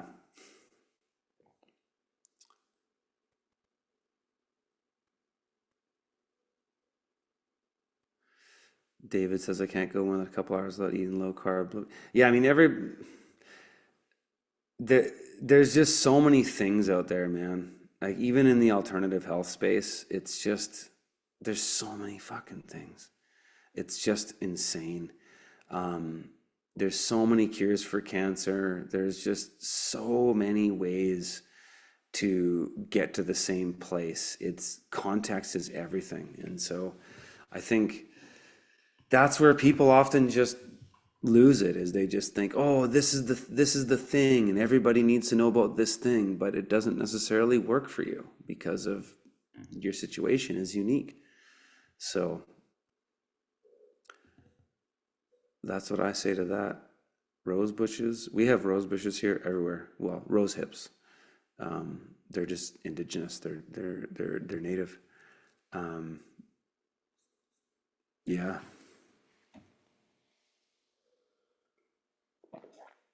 Elliot, you looking pale. Well, thank you, Elliot. It is wintertime in Canada. So yeah, I am, and I am a white man. So thank you for that. Um, Anybody see the moon tonight? It's beautiful. Yeah, we've been getting full moons out here. It's unbelievable. Well, thank you, Joe Dirt. Yeah, what else are we gonna riff on here tonight? Yeah, so one thing I've been doing a lot of, I haven't talked about it in these live streams at all, but I'll mention it, is I've been teaching law and kind of the things that you've heard me riff on in these live streams for years, which I never really get into too much because I don't want to get killed. Um, but I do it in the private, and so I've been touring all across Canada. Last year I was in Vancouver, I was in Comox, Kelowna, the Kootenays, was in Toronto a few times, Saskatoon, Edmonton, and this year I'm doing all the same places. Actually, I'll be from Comox to Halifax, and so I did these private workshops and where we actually get into remedy, but I only do it privately because remedy is I've been kind of following this modus operandi with these things for years. One of my mentors basically told me that when he was doing this stuff back in the early 2000s, he had some unsavory government agents follow him around. And he basically, really, really, really, really long story short, he found that when he told them that he was doing it all in the private, they didn't care, whereas they only cared in the public. And it's kind of like, and I think I've kind of said this before, is like that scene in the movie The Matrix, number two, with the big robot and Neo, and the robot says, you know, you can pull people out of the Matrix, that's fine, you keep doing that, we don't care. But if you go and wake up all the sheep, we're going to smash Zion. And so information like that is powerful, and I treat it that way. And so I only teach people basically one at a time, or 20 at a time. I'll do 20 people in these workshops, but no more. And I'll show you. I just show people my paperwork. Like, here's all the shit I've done. Check it out. Here's the evidence. Take it for what it's worth. So I do that. And the only place I share how to find me on that is on my Telegram channel or on X. So if you follow me on X or on Telegram, I'll mention it, and then I'll say how to reach out to me. And so I don't plan on blasting that out on YouTube, because it's not a kind of thing that's scalable. It's not something that I want to scale. It's consulting in a way. And so I've been doing that a lot more. This year, I went to Anarcho Poco last year. I had such a great time. I did this 2-hour workshop on remedy, basically, to a bunch of Canadians, and they were like, "Holy shit, this is amazing! Can you do this more?" And I was like, "Yeah, maybe I can." And so I kind of found a way to make it work. And I did the first one in Ontario, Westport, Ontario, last April, and it kind of was like, "Wow, this is kind of a cool thing." And so I kind of kept doing it. So yeah, that's what I've been doing. So I don't really make money as a content creator anymore, to be honest. I used to. I mean, my company still works, and it still has people working in it, and it's running, but not like I used to. The days of me just making a living online are pretty much over. I pretty much work for a living again, but I love it because I love consulting. I love solving people's problems. I love helping people get freedom and being able to level up. And so I've kind of gone back to that. So it's been kind of cool. And so that's part of the reason why I'm not really making videos anymore. It's like, I don't really care to. I don't really feel the need to, "Hey guys, hey, I'm back here." I'm just kind of over it. I kind of have a thing where I get tired of doing the same thing after 10 years. And so I've made videos for 10 years. And I'm not saying I'm not going to make videos anymore, because I like doing this. I like chatting. But I think streaming is going to be more of my future than shooting and editing videos. And I'm doing this late. I apologize for people in Europe or the East Coast, but it's just kind of how it has to be. I put my kids to bed, and everybody in my family is sleeping, and I can come out here and do this. And so I just find, yeah, that's how it's got to be. Ludo VCO says, reading the comment section of Brandon Joe Williams, a lot of folks aren't cut out for that information. No, they're not. And that's why it's exclusive. Like, that's why when I teach these workshops, they're really expensive, but they solve you major problems. So it's worth the money if it suits your context. But yeah, no, you're right. Brandon Joe Williams is great. I love that guy. But he's fucking hardcore. And the things he's doing, yeah, not even people, like the stuff I do is a lot more direct applied remedy. It's more kind of lowest hanging fruit stuff, if you will. But Brandon's doing big stuff like the securities and shit. I don't touch that stuff. I don't want to go near that stuff. Though it's real, you can do it. You can go all the way. I've seen evidence now, and I'm not going to prove it on YouTube, nor do I care to, but I've seen evidence directly with my own eyes that if you are even a Canadian, your birth certificate ends up in the US Treasury. It is a fact. And if you want to go and chase that, you'll find it, because it's all there in law. But that's why this whole thing with Canada being the 51st state is kind of bullshit, because it kind of already is. At least the things that matter, which are the humans, right? The land and the resources are big, but human resources are better. That's why, the powers that be, or powers that should not be, as my buddy Dan Dick says it, they just want to control you, because human resources are everything. And our birth certificates are all end up at the US Treasury. That's the end of the line. If you ever want to go down the legal rabbit hole and follow the birth certificate, that's where it ends up, is at the US Treasury. It's fucking wild. I've seen it. I've seen evidence, and I've seen evidence for people cashing out their estate and getting a US Treasury direct account where you have access to pretty much unlimited funds. Sounds crazy, I know. If you don't believe me, I don't care. I don't care to prove anybody that this is real. If you don't believe me, go back to your comfortable world. It doesn't matter. This stuff is not for you.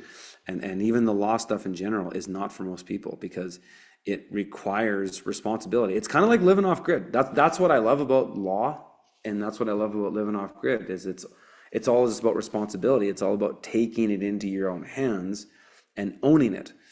And it's very empowering. And it can change your life, but it requires work. It requires commitment. It requires taking risks. And a lot of people don't want to do those things. And that's fine by me. I don't really care about the masses anymore. I stopped caring about the masses a long time ago, actually. But I don't even care about waking up people anymore. It's like, if you're not awake already at this point, go back. I don't care. Go back to do your thing. Like, I'm just seeing there's so much hysteria in the news cycle, and it's just like the distractions are just fucking endless, and it's hard to keep up with. But it's really interesting because I think we're moving to a point where we are in the throes of potentially the greatest psychological operation ever pulled off, and that is going to be the siloing of everybody online. So what I mean by that is that they're going to be able to, and they probably already can, basically replace you. So this could literally be right now. Like, you don't actually know this is me unless you know me personally. And I do know a lot of people personally, and I do travel around, and so I get to know a lot of people. I shake hands, I give a lot of hugs to people. So people do know I'm real. But if you've never met me before and you've only ever seen me on a screen, you don't even know that I'm real.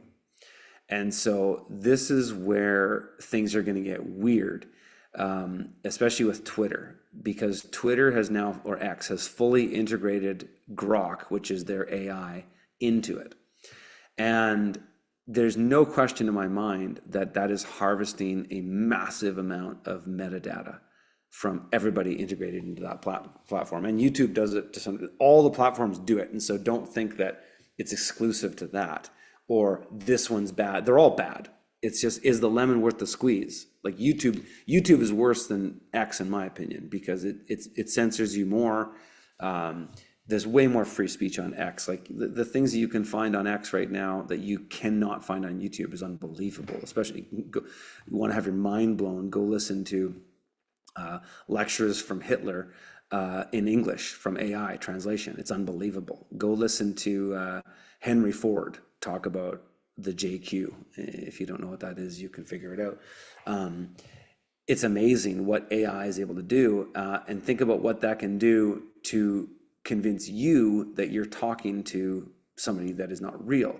So I think something that is going to happen soon, and it's going to be, again, potentially the greatest psyop ever pulled over. The fact that Trump and Elon are together, and they are expanding AI like crazy, and the infrastructure and energy that it requires is immense, and that's a big part of what Canada is going to fit into, where Canada is going to fit into this North American Union that I think is going to go down. Canada's not going to become the 51st state. That's not going to happen. It's going to be some kind of trade deal. It'll be some kind of cooperation, and maybe it will be the 51st state. It'll have to be more than 51 states, but I think it is going to go down because it's been in the works for hundreds of years. But this AI thing is, they're going to be able to silo you. So if you're the kind of person that most of your friends and conversations and things like that you have online are with people online and not in the real world, they can essentially remove you from, say, X. So let's just use me for example. They could take me out and replace me with a bot that's now speaking for Curtis Stone. And so they've just moved me into a silo over here, and I'm still posting and engaging and doing all these things to nobody, and only AI is seeing it. Meanwhile, you're watching a replica of me say the things that you've seen me say, but then it's going to be slightly different. You're going to be like, this guy doesn't really sound like Curtis Stone anymore. What's going on? And we'll have to kind of pinch ourselves to make sure that we're still in reality, or have other humans that can verify what we're seeing online is real. Because if you can imagine the magnitude of Chat GPT, if you've used it, I've played around with it quite a bit. Now that I'm on X, I have used Grok, not a ton. I've used it to make some neat images for. I'm teaching my kids how to play Dungeons and Dragons, so I've been generating images of, like, I want an elven wizard with these characteristics, and it's kind of neat. But anyways, if you can imagine AI doing that to 1 million people at once, how could it not be managing everybody else? So it's going to get to a point, and it could be now. Who knows? You don't know if I'm real. If you haven't met me in the flesh, you don't even know if I'm fucking real. This could literally be an AI right now. And that's where it's going to go, is that they're going to silo everybody into their own individual silos. They're going to replace everybody you know online with AI replicants 1 million times over. And they're going to be able to do that. And that's how they're going to pull off the big thing that they want to pull off, which is to get us all into this new technocratic authoritarian system, which Trump is totally part of. And so is Elon. And they need a massive amount of infrastructure. So I kind of think what's going on right now is Trump is just throwing you huge bones because he needs to, because it's been 8 years of hell. Even when Trump's first term, and the reason I reference the US so much as a Canadian is that the US is the hegemonic power of the world. It's the front line of the Anglo-American Zionist establishment. And so they represent the force. Canadians know more about American politics than Canadian politics. But it is more relevant because it's the hegemonic power. But they are continuing the New World Order plan. Yeah, they've kind of thrown out Klaus Schwab and those other cronies, but look at the names of the cronies that Trump has surrounded himself. The same old, same old. A lot of these same sort of Jewish individuals who are in big finance and have been involved in all kinds of shady business, to say the least. He's surrounded himself with those people, and it's the same old, same old. Look what they're doing for Israel. It's absolutely disgusting that's still going on, and Trump now wants to develop the Gaza Strip. Like, it's insane. And so they're throwing you big bones, like they're cutting all these agencies, they're making the government efficient, they're doing all these things. Like, it is amazing to watch. What you think about Trump doesn't matter. But what he has done is quite incredible. Never in my life have I seen a politician go in and do that much kind of shit, but they had to, because people have had enough. And if they weren't throwing you big bones right now, people would be losing it. And so they have to. And I think he's going to do things like cut the income tax even. But it won't matter, because income tax doesn't matter anyways. They print the money. The whole system is paid through treasury bonds. That's what your birth certificate represents. That's a surety into that system of monetary policy. That's how they print money, is by loaning out your ass for future.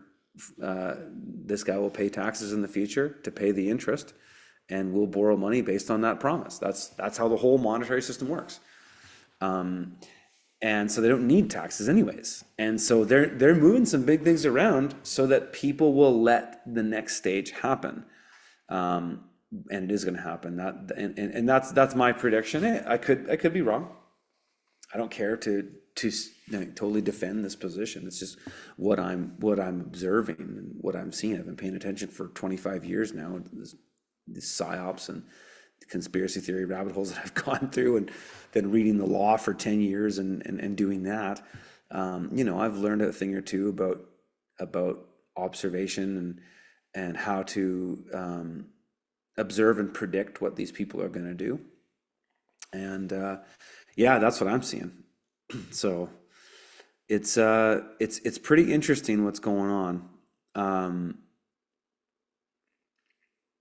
this remedy isn't for Europeans. In my workshops, no. I do have some Europeans that have come, but they're Canadian, they're dual Canadian citizens. No, the stuff that I teach in law is explicitly Canadian. Like it won't even apply to Americans, not at least for the price point. It's not worth it. It's not worth to come to my workshops, my in-person workshops, if you're not Canadian or you're not self-employed. If you're just a wage earner, it won't be worth it for you. You have to be self-employed, and then I'll show you how you can kind of restructure everything to get maximum benefit, freedom benefit. That's all I'll say. But yeah, so if you follow me on X, if you go into, just search through my posts, and I've posted about it, and I've said how you can contact me about that, and you can do that. Or if you follow me on Telegram, I give my consulting email on there. I won't put it in YouTube videos because it'll just get spammed like crazy. There's so many bots that just scan YouTube, and I don't put my email on X either, but it is on my Telegram channel. If you follow me there, it's in the show notes of my videos. So no. Rogue Spear says, any chance you think we can go back to common law and dump the administrative state? No, I don't think so. I don't believe in a one system for everybody. I think the New World Order is going to do the New World Order, and that's going to go on our entire lives. I think there's going to be segregated communities that will separate. I think we'll start to see maybe geographical areas that will balkanize. I would certainly support that. Or people that just stake a claim, and just stand their ground and form their own systems, maybe on natural law or something like that. But no, I don't think we'll ever see humanity wake up to a new system. And I think people are too stupid.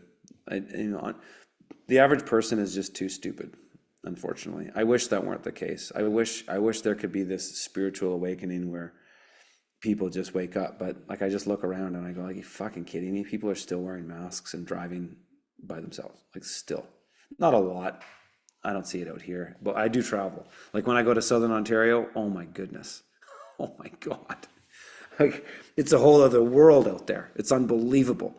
Driving down the 401, it's like every truck driver is an East Indian. Not that I have anything against East Indians in general, but our country has been flooded with them. And it's not necessarily the best mix with, the white Anglo-Saxon culture Canada's predominantly been. But again, it is what it is. They're all there, driving trucks, throwing bottles of piss out the windows of their truck. Seriously, I've literally seen it.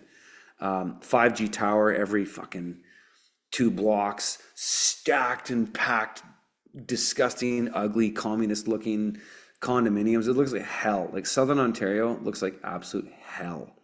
But that's the world that most Canadians live in. Like, most Canadians live in Southern Ontario, basically from Windsor to Kingston, along that strip of Southern Ontario. That's 80% of Canadians. People don't realize that, because when people think about Canadians and the Canadian experience, not tied to the land, just tied to, Western culture, it's Southern Ontario. Where I'm at, it's a completely different world. Like, so Southern Ontario looks, feels, smells nothing like where I am. I'm in the mountains of southern BC. Looks nothing like Southern Ontario. But that's the world we live in. And so you look around, and people don't give a shit. Especially now that they flooded the country with so many migrants now. Why would they care about a constitutional convention in Canada? This is the problem, fundamentally. I think this is why realistically, if anything were ever to happen collectively, it has to happen through Balkanization. It has to happen from people just basically saying, "Hey, I got this property, you got that property. We got enough land owners in this area. Let's stake a claim, and let's create our own nation state." Maybe it's something like that. I put some ideas out there. I did a live stream about it a while ago where I talked about an idea for a constitution and a Bill of Rights and a Declaration of Independence, where those could be, used in a similar way, because it might have to go that way, because it might just be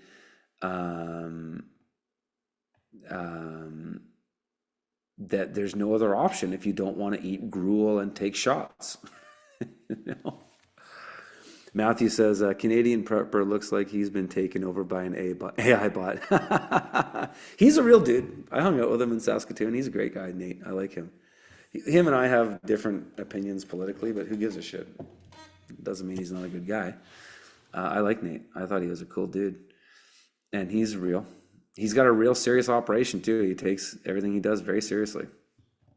So, Tom Barnes says, ready to live in the 51st state? Maybe. I would certainly benefit from it if Canada were to join the US. It would certainly benefit me. So we'll see. I don't think all of Canada could be one state. I don't think that makes sense.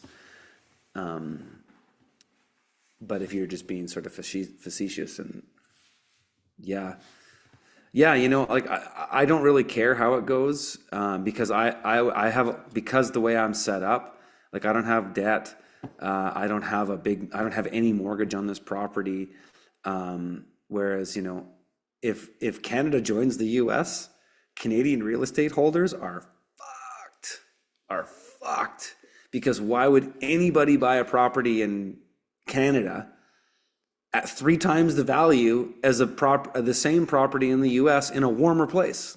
So Canada, if Canada were to join the US, Canada will be emptied. Most people would leave. And I think that's actually what they want, because they want Canada to be a resource and military zone. And I think you're going to start to see the narrative change towards China, is they're going to start pumping more fear about China. It's all bullshit. It's all the same Bolshevik people that set up communism all over the world, and the same ones that did in China. It's not the Chinese. It's the same old cronies, the same old JPs that have been running the world for hundreds of, if not thousands of years. They just put a new mask on it and hope that you get distracted. Oh, it's the Russians this time. Oh, it's the Chinese this time. It's the same old fucking people that use others as a front. So I think we're going to see more narrative shift towards that, the China narrative, and I think that might be the thing that pushes Canada to be part of the US. And whether that's, do we actually join the union of the US? I don't think it'll go that way, because no politician in Canada it would be political suicide to support that. So no politician would. And if you're paying attention to what the politicians are saying up here right now, is they're all saying, no way, we're Canada strong and free and all this stuff. And so they're pushing nationalism again. And that's okay. It'll still happen. So I think it'll be more of a trade deal. Like, when it was George W. Bush in 2006, it was the proposition of the North American Union. And then Obama brought it up in 2009, and they rebranded it to the Trans-Pacific Partnership. And so I think it'll be something like that realistically. I don't think we'll actually be joining the US. But either way, the benefits to the average Canadian will be massive. Even if we were to be some kind of state like a Puerto Rico, the benefits to Canadians would be unbelievable. And the only benefit to Americans would be access to the resources. I don't think Americans really want to move up to Canada. You might if you like nature, especially British Columbia. British Columbia is gorgeous. It's the nicest part of Canada, in my opinion. That's why I've stayed here. But I'm biased because I'm from here too. But no, the benefits, I mean, the long term of it is to get us to global government, right? I mean, it was first proposed in the Club of Rome's book, where they laid out the world in 10 regions, and Greenland, Canada, and the US was one region. Now I think they've incorporated Mexico into that. But yeah, so I mean, no, I'm not excited about us getting closer to global government. No, but absolutely. I mean, for me, because I've been a US based entrepreneur for over 10 years. Like I've lived in Canada, but I've always done business in the United States. I've owned multiple companies in the United States and California, Washington, Arizona, Delaware. And so I've been a US based entrepreneur without living there because in the US economy, you could do that. Like anybody can set up a LLC or a C Corp in the US and you don't have to live there. That's what I've done multiple times. And so the benefit for me, and because I don't have any debt on my property, would be unbelievable, because then I could just go more freely into the US and continue to do business there, and I could potentially buy property there, and it'd be sweet. Maybe I'll set up a secondary homestead in Arkansas or something like that. I've definitely thought about it. Because why not? I don't have the money to do that right now, but you know, if I didn't have to fuck around with US border and visas and stuff like that, and I could just work more freely in the US, I would be all for it. So a guy like me would benefit significantly if Canada became part of the US. But a lot of Canadians would not benefit. I mean, the people that would benefit the most would be people who don't own assets and just basically work paycheck to paycheck, because then they could just move down to the US. And they would have access to a better economy, more customers, more stuff. There's just more stuff in the US. That's the appeal of the US. That's also the spirit. I like the American spirit. That's always been a big appeal for me. But I like the space of Canada. And to be just totally frank, like we don't have the urban black culture that you guys have in the US, which I'm not a fan of. Violent. You know, you see the videos of, black people kicking the shit out of each other at a fucking Black Friday sale over at Plasma TV, and they're so quick to be violent, and it's just statistical fact. I don't like to say it. It's not nice. Doesn't mean all black people are that way. It's not true. You know, I have a decent amount of black friends in the US that are all very civilized and well, interesting intellectual people. But by and large, you go down to Atlanta, St. Louis, Memphis, that culture sucks. I hate that culture, frankly. And we don't have that in Canada. So that's a big part of the reason I've stayed where I've stayed, is because I just feel safer here. And we have guns up here. People think we don't have guns. It's like Canadians are very armed. Maybe not the same level of guns that exist in the United States, but people are armed up here in the rural areas. Everybody has guns. And so I find it safer here, and there's more space and there's less people. And so I like that, because to me, this cat, how did he get in there? Give me 1 second. My cat's in the greenhouse. How did you get in here?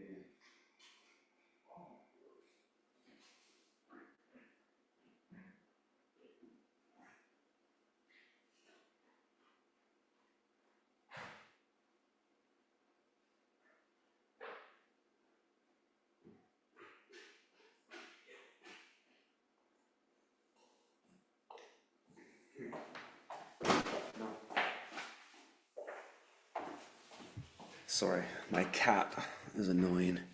But yeah, what was I talking about? The benefits of this potential union, and why I've chosen to stay in Canada. But if there wasn't, I mean, I'm not about to leave my homestead after all I've put into it. I love where I live. Canada overall, if you're not in Southern Ontario, is pretty nice. Or if you're not, I'm not a fan of the prairies personally. I don't want to offend any of my friends that are in Saskatchewan or Alberta, but it's not for me.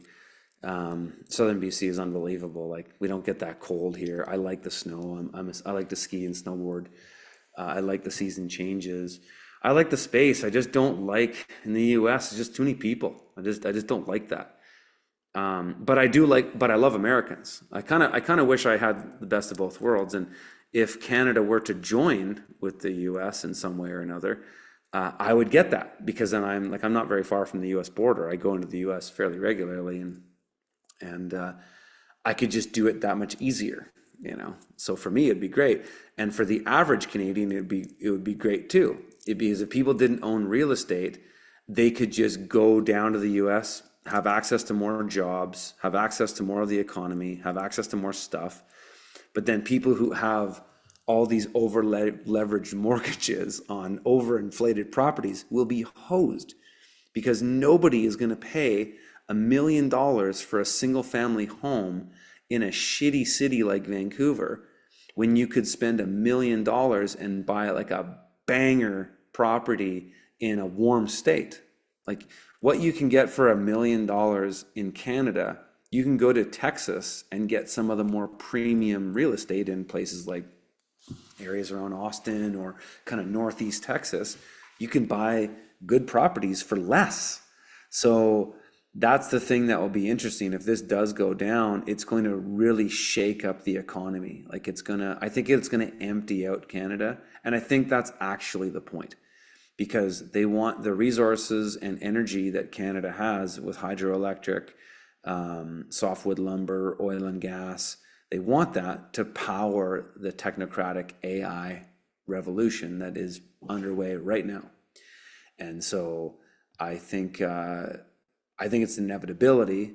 Do I want it to happen? Not really. I don't. I'm so at peace with these things now that I just kind of look at it like the New World Order is going to do what they've always done. And it's kind of like being in an ocean and there's the general tidal shift or the jet stream of the ocean, and then there's little waves. So you can learn to turn your boat in the right direction so that the little waves don't knock you around, but you can't really do much about the jet stream or the main tidal shift that you're a part of. You kind of just have to find the best way to navigate it. And that's kind of how I see a lot of this stuff going down, is that it's going to do their thing. Like they're going to build this sort of Tower of Babel in a way. And I think in the end, we all know how that ends. If you believe in the scriptures at all or some of the prophecies, and I'm not hardcore with them. I don't necessarily believe all of them, but I think there's something to it. And I think some of those stories have an infinite amount of truth to them. And so I think we're going in that direction. And so why get butthurt about one way or the other? You know, all these Canadians are just like, it's so funny. Canadians are so easily psyoped. It's hilarious. And also kind of depressing with the boomers, especially because they just seem to just buy into whatever fucking narrative the media tells them to. And now they all want to hate Tesla drivers. And so I had a couple people get bent at me in a Canadian polite kind of way, not like somebody spraying a swastika on my on my Tesla. But I've seen a couple stink eyes, and it's because the media is telling them to hate Tesla drivers because they're butthurt that Elon Musk is cutting whatever programs he's cutting, and so the media is telling people to hate Tesla drivers. It's retarded. Canadians just go along with whatever. Now it's this big fight about, oh, screw you, Trump, how dare you, we're Canadians, strong and free. It's like bullshit. You're Canadian, strong and free. You weren't saying that during COVID. You all cucked and put on a fucking mask and just towed the line. It's a joke. And so I don't really feel the need to get caught up in the minutia and the he said, she said of it all, because I see the tidal shifts. I see the big things going on, and I adjust my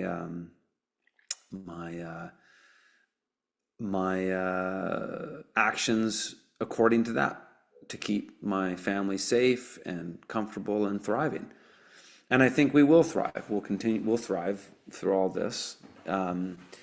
Again, yeah, I enjoy it. It's interesting. Like it's a neat prospect. I honestly, like, again, I would benefit a lot from it. So the prospect of the US being part of Canada, or the Canada being part of the US, I don't like the step towards the New World Order, because that's what it is ultimately, is to divide the world into these 10 regions, as they talked about in the Club of Rome. And again, they talked about it in Agenda 21 as well. But I can't ignore that those short-term benefits would have a significant economic, cultural, and social impact for the better for me. And probably a lot of people. But I know a lot of people get screwed. A lot of people who bought overvalued real estate will get absolutely hosed. And so it will be kind of depressing when that moment comes, when people really start to lose their shirts on their investments. Because who's going to pay $1 million for a 2-bedroom shithole in Vancouver, Lower Mainland, when you can buy the same type of property for a third of the price, even accounting for US Canadian dollar exchange as much as it is right now, just across the border? Nobody, not even Americans. So the market will correct, and then it'll take a number of years for that to kind of sort itself out, and then maybe you'll start to see some more American entrepreneurs move up to Canada for resource development and things like that. But I think mostly Canadians will leave Canada. They'll just go to the US, because why would they stay here? I would stay because I like the space, I like nature, but I'm an anomaly. Like I represent a almost insignificant amount of the population in regards to your average Canadian. So for me, it's like I'm irrelevant. Like I don't represent any significant majority. So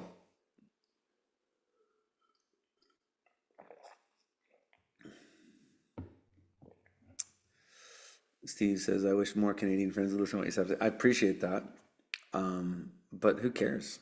I mean, is you know, I don't know. I feel more of a cosmic purpose to a lot of these stuff, this stuff now, because I just think you're born here to live your life and be the best you can be, and bring lessons and love and abundance into this world as much as possible. And so, does that have to be in a perfect world? No, you make it. So I don't know. I'm so, I'm not angry about things. Like I get fired up. Like I like to, in the morning is often when I get my first cup of coffee, and then I'm just like putting things out that are on my mind on Twitter. And it might seem like I get passionate about things or angry, but I don't. But I get excited about them. Really, I get excited about ideas and things to discuss that are interesting. But I don't get angry about it. None of it bothers me anymore. Like the fact that Trump is completely controlled by Israel and the same top JPs makes a lot of people angry. I just go, well, it's just how it is. What's the point of getting angry about it? Life's too short. If you spend your life angry, you're gonna die of chronic illnesses. You're gonna break down from stress. It sucks. So I don't get that way. I don't stress about things. I just kind of look at them for what they are. Um, Living off grid solar, I'd be interested in a serious electric truck. Yeah, I was too, but the Cybertruck sucks. I sat in it. It's kind of neat, but it looks like fucking hell. It looks ridiculous. I mean, I have a Tesla Model X and I've had it for 6 years, and the Falcon Wing doors draw enough attention to them that I couldn't imagine driving a Cybertruck. You'd have people coming at you every time you pulled that thing over. It would just be ridiculous. So I wouldn't want to do that. And those Ford F-150 Lightnings aren't very good either. I've talked to a few people that had them, and they're not happy with them. And so I'm gonna wait. But I would. There used to be a truck. I've talked about it a few times over in the past. It was called the Bollinger, and it was made by some guy bought up the old. Was it the Ford plant, or was it the General Motors plant in Flint, Michigan? I think it was Flint. and they made these electric trucks, but they discontinued them. But they were the ultimate prepper truck. Go check it out. There's still videos on YouTube. They're called the Bollinger, and they were all low tech. There was no computers in them. It was all analog. They were fucking awesome. That's what I want, but it doesn't exist. But I still like my Tesla. I've had it for 6 years. It's a very comfortable car. It's quiet. It's fast. Battery life has gone down about probably 10-15% in the 6 years I've had it, which actually it's not really that noticeable actually. But I charge that thing with the sun for easily 8 months of the year. I'm even right now in February, on sunny days, top up the Tesla and drive into town and back for free. It costs me about $20 in gas to drive to the nearest town in my Tacoma. And that's a fairly, fuel efficient truck. But it's free in the Tesla. So if I just have to go into town to do some errands or something like that, it's a great way to get around that doesn't cost me anything. So that's why I have one. People like to hate on me for having a Tesla. I just don't really care. Yeah, the Rivian, I don't know, maybe.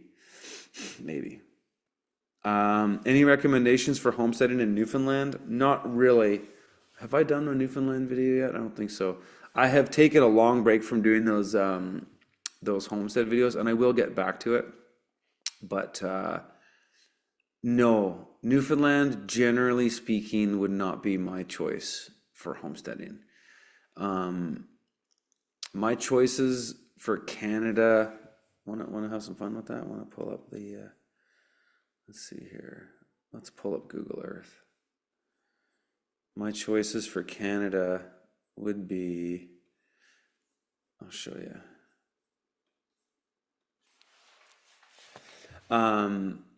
Obviously, southern BC is where I'm at. I love it. Great part of Vancouver Island that I spent some time in last summer, did a workshop in, is this town, Cumberland, is so cool. I love it. Royston, we did a workshop in Royston actually. I'm doing another one there in March. That's a great area, but the coast, it's so expensive. That's the thing. It's just so damn expensive. But yeah, southern BC is nice all the way, this whole area here is fairly nice. Creston is pretty nice. Cranbrook and Fernie are kind of neat, but they're in deep valleys. Like Fernie's in a deep valley. I don't like that. Cranbrook's pretty nice. Kimberley is pretty nice. I'm not a fan of Alberta, but we've looked at a lot of good properties in this sort of region of Edmonton. When you're up along the Rockies here, it's too radical. You get those Chinooks. Even those Chinooks come all the way out to here too. I'm not too much of a fan of down here, but up around here, Pigeon Lake, these are good. These are pretty good areas. Thing I don't like about Alberta though is that it's just all squares. It's just like straight roads and squares, and it's just too open. I don't like that. That's why I like BC. Is I like the mountains. It's the same appeal as Northern California, really. People that live up in these areas, this is very similar to where I'm at because it's high elevation here too. It's higher than where we are. Northern California is very similar to where I am in BC. Saskatchewan, I don't know. I guess you got to be from there to get into it. But I was there in June when I was hanging out with Canadian Prepper, and it was fucking freezing. It was June. I was there June 1st through 3rd. It was cold and windy as hell. I was just going, my goodness. Like, no disrespect to people that live there. You know your spots. Like, don't be offended that I don't like it. It doesn't matter. It's what you think that matters. Manitoba, no. Ontario, it's not so bad. Some of these parts around Lake Michigan and Lake Ontario, kind of all right, actually. The cold, like Sault Ste. Marie is so cold. And just kind of barren. But you get into some of the bush out here, it's pretty nice. Some really nice parts of southern Ontario are in here, even in the Ottawa Valley are pretty nice, but it's too close to Ottawa. But some of these areas here in Ontario are really lovely. Um, Quebec, this is beautiful country up here towards Mont Tremblant. This is beautiful. I used to do some tree planting up here. It's lovely. Lac Saint Jean. Where's Lac Saint Jean?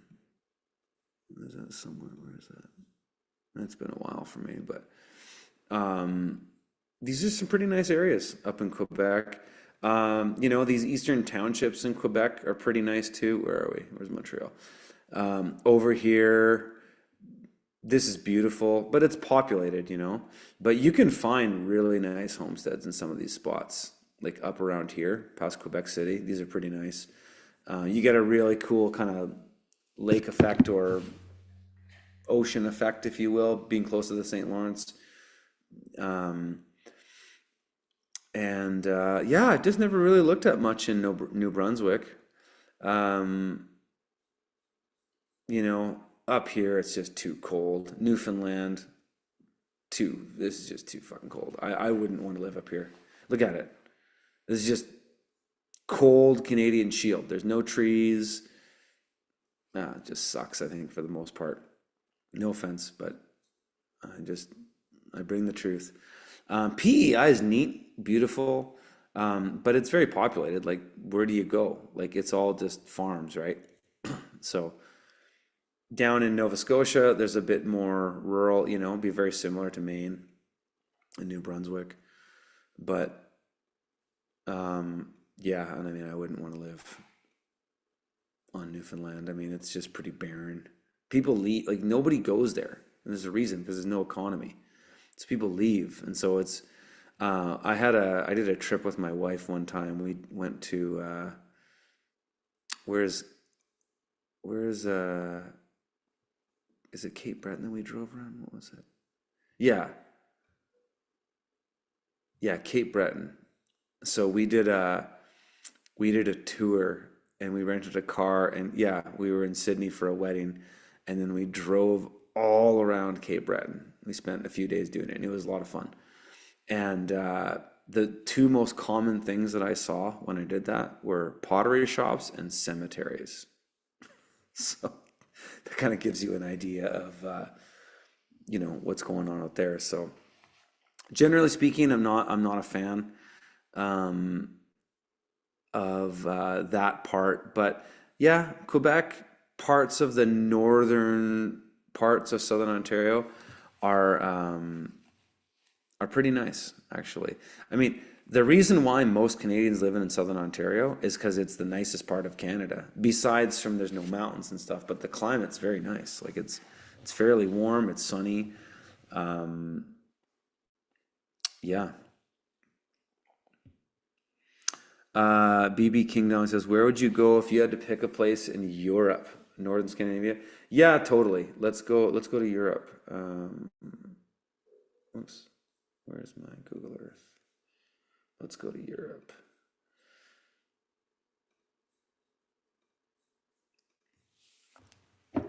Yeah, Scandinavia is kind of cool. Oh, I did a thing. I was talking about this area of Russia. Whereas if you were to move to Russia, this is the sweet spot. It's just such a cool, beautiful. It's a breadbasket too. Like there's so much agriculture in here. But then this little range along the mountains gets these winds from the Black Sea. It's a temperate climate. It's similar to what you would see in North Carolina. Um, but yeah, if I were to be in Europe, I would actually consider Russia, that area of Russia. Um, I would consider Portugal. Um, yeah, Scandinavia can be pretty nice. I've known some people that have moved to Sweden, up in, north of Stockholm, out of the cities and stuff. It's, very much like Canada, colder and darker because most of Canada lives fairly close to the US border. But yeah, there's some pretty nice areas there. Finland's kind of cool. I know some people that live in Finland. Um, I don't know much about the these countries here. Um, I do have a buddy that moved back to Poland from Canada. He's over there now and he likes it. Um,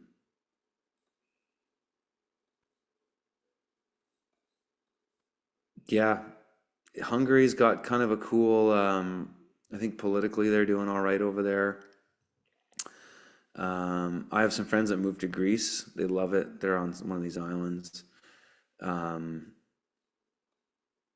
yeah, definitely wouldn't go near Italy, wouldn't go near France, wouldn't go near Germany, wouldn't Belgium, Netherlands, wouldn't live in the Netherlands.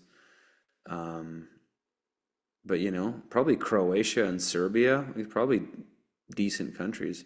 Montenegro, Kosovo, Albania, Greece. Pretty cool. I would get the hell off the UK, that's for sure. There's just no freedom there. It's just crazy living in that place. Yeah, Poland's immigration policy, exactly. No immigration.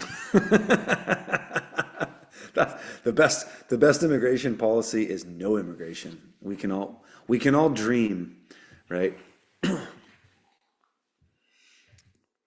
Liberty on the land, you gonna do those anymore? Maybe. I don't know.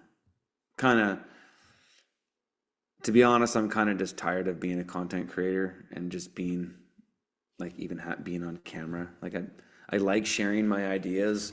I think I might just go back to writing and maybe just like I enjoy Twitter because I just like writing. I don't. I'm tired of cameras, and I don't like. And I've done a pretty good job of keeping my kids away from it, but I don't. I don't like my kids seeing me be on camera. I don't like my kids seeing me do these live streams. That's why I do them late now, because I don't want my kids coming in, because they do come in. And I want my kids to be included in what I'm doing, and that's why I'd rather change what I'm doing. I kind of I've always kind of done things in 10-year cycles. I kind of get sick of a thing, and then like I tried to be a career musician for 10 years. I got sick of that. I did tree planting for 10 years. I got sick of that. I've, I did farming for almost 10 years. I got sick of that. I've been making YouTube videos for 10 years. I'm sick of that. And so I like to kind of just stay ahead of the curve and just do new things. And I've kind of gone back to consulting, and I really enjoy it because I just get to help people one-on-one and solve people's problems and help people achieve things, and directly affect people's lives.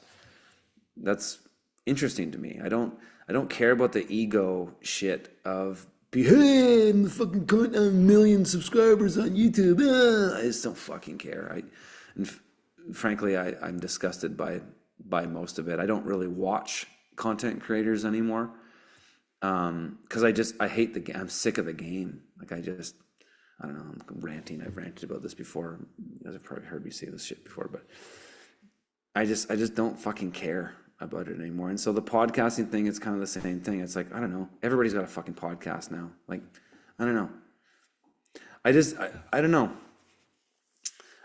You can tell that I'm kind of torn by it. Like I'll be, upfront about that because I like what I've done. I've enjoyed it. But at the same time, the internet has really made the world shitty in a lot of ways. Like it's done a lot of good things, but it's also made the world shitty. Like the level of narcissists out there, because of online sucks. I can't stand narcissists. I hate narcissists.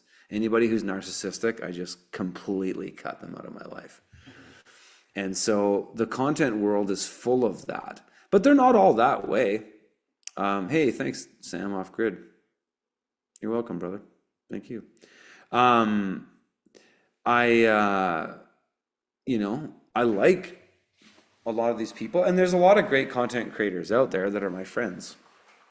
But I just don't like that world so much anymore. I'm tired of it. Like I don't like how it can affect my kids. Like I don't want my kids to adapt narcissistic tendencies, and I've had them. Like I can recognize in myself that I've been a narcissist in the past or had narcissistic tendencies. I don't know if I'd ever be one that would be, considered a narcissist. I think I'm a little too self-aware to be that much of a narcissist, and I care about what people think, and and I try to not be that way, though I know Jordan Peterson, he talked about that very well, the scale of narcissism um, to conscientiousness. It's an interesting thing to understand, and people can have those tendencies, but I find that when you're in the content creator world,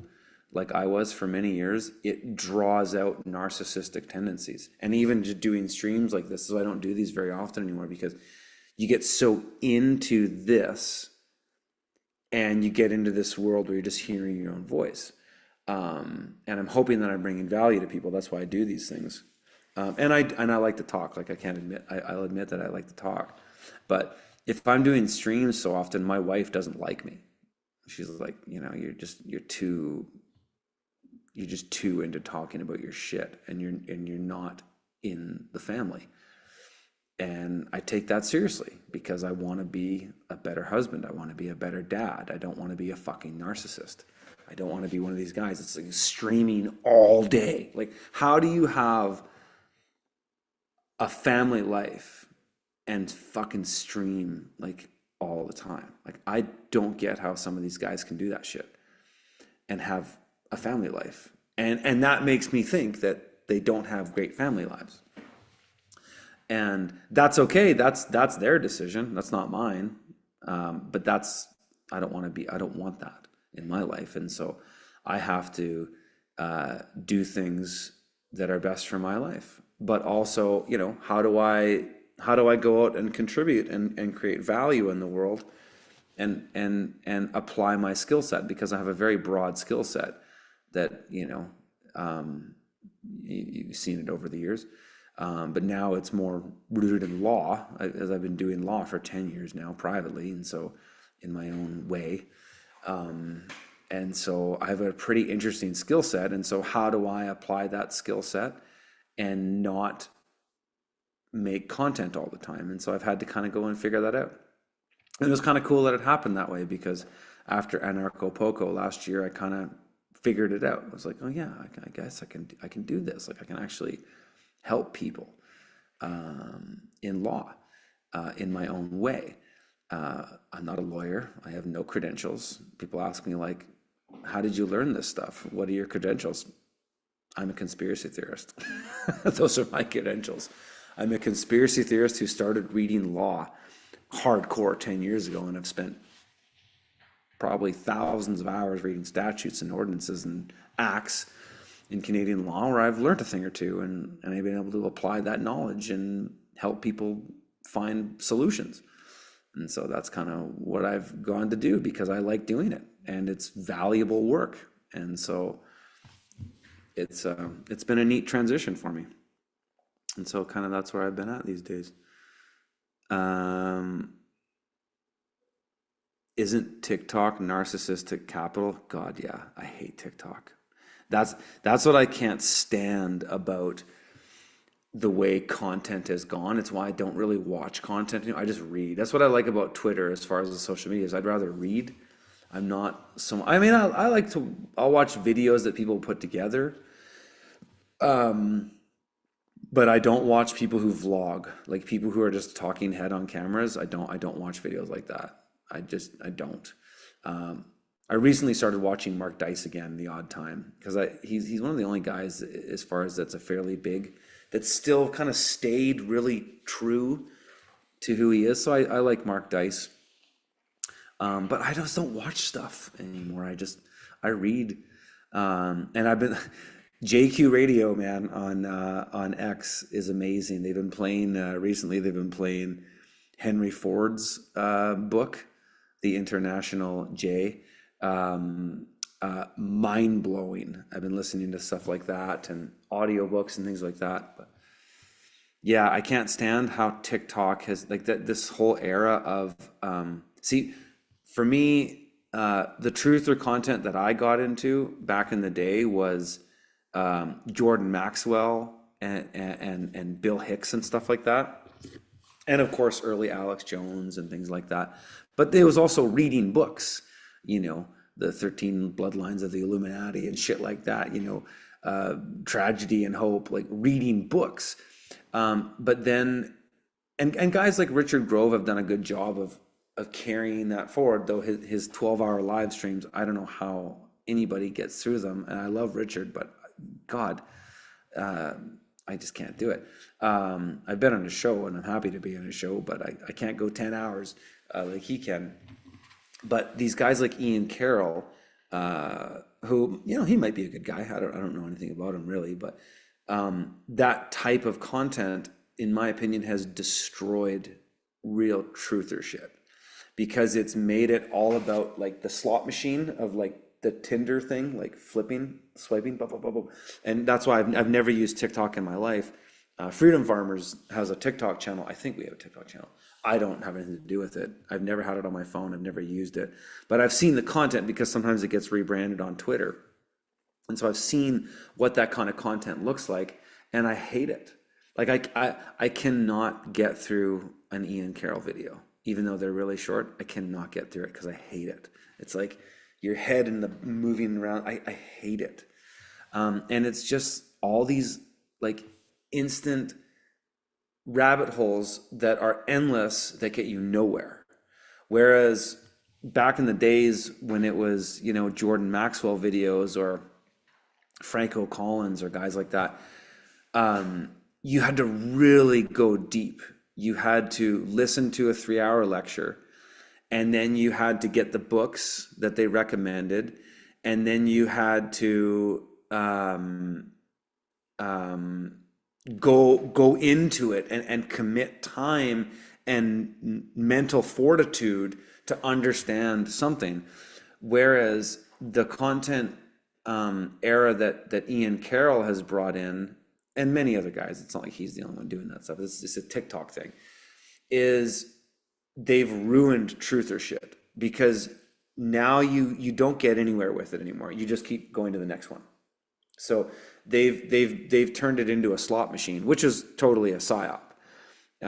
Whereas they don't want you going down the deep to get to the deep truth. They want you just cranking, just engaging, right? Just engagement bait. And so they want you getting angry. They want you, all caps, fuck you, getting on there and arguing with people. That's what they want you doing. And so the New World Order, in my opinion now, just wants to they don't care about the truth getting out anymore because they can actually just use the truth to demoralize you because there's 1,000 other guys like Ian Carroll out there just doing this, cranking fucking an endless stream of, did you know the latest thing that Jeffrey Epstein did? Or did you know the latest? It's like, all this shit is pointless. It doesn't matter. When you know the real game, the big game, all this little minutia is fucking irrelevant. It's a complete waste of time. And it gets you nowhere. Whereas like, hey, thanks for the super chat, Darren. Darren says JQ Radio is one of the best places for information, especially books and other like-minded truthers. It is. It's amazing. What's going on right now with those Twitter spaces is amazing. You have to say, is the lemon worth the squeeze? Because it's all one big psyop. We could all be getting siloed at the same time. The conversations that are being had in those spaces are pretty cool. And it's really cool to see a new type of civility in conversational format that I haven't seen on the internet since the early days of like ICQ. Like at the early days of chat forums, when there was still a bit more politeness and civility to online conversations, whereas Facebook and even Twitter, and especially TikTok and Instagram have ruined that, where everything is just all about arguing with people about bullshit, that things that aren't important with people that aren't important in your life. Whereas what I'm witnessing on Twitter Spaces, especially like spaces that Ian Malcolm is doing, and especially JQ Radio and a lot of the characters that associate in those spaces, is there's civility, there's politeness, there is stoicism, and it's real manly. Like it's what men should be, not these fucking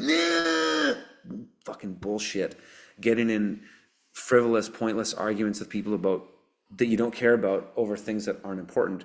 Is that People are having serious conversations about the serious problems in the world, and having constructive conversations, which I think is great. And it's nice to see young men doing that, because I've seen a lot of young men fall into these traps where they idolize these big content creator names, and the names don't matter. But they become followers of those idols, and they become trolls for those people. And it's really pathetic. It's really pathetic that young men spend their time doing that, not building shit, you know, honing their skills, sharpening their swords, like really making themselves better. And it's kind of nice to see that something is coming out of that on X. How long it'll last, I don't know, but it is. It's kind of inspiring, actually. So it's been kind of interesting for me. I've been tuning into these spaces, and yeah, no, Ian isn't angry, brother Zygos. I wasn't saying that. Ian's not angry at all. Ian's a very calm and collected guy, but his content is a new pointless truth or rabbit hole every day. A short video on a little thing that you need to know about that is fucking meaningless. Because once you understand the real power structure, all these like little he said, she said things are pointless. That's why I say, a book like Tragedy and Hope, and maybe The Anglo-American Establishment, also by Carol Quigley, are two of the best books you could read if you want to understand the game. And then all this other he said, she said shit is irrelevant. Yeah, Alex Jones is part of that too. Alex Jones just riffing on endless things to get you angry. It's fucking pointless. Ian Carroll's not angry. I didn't mean to say it that way, but the content is what I meant. Is the endless swiping of pointless things that you need to know about, that you don't need to know about, that are meaningless. And yeah, just so we're clear.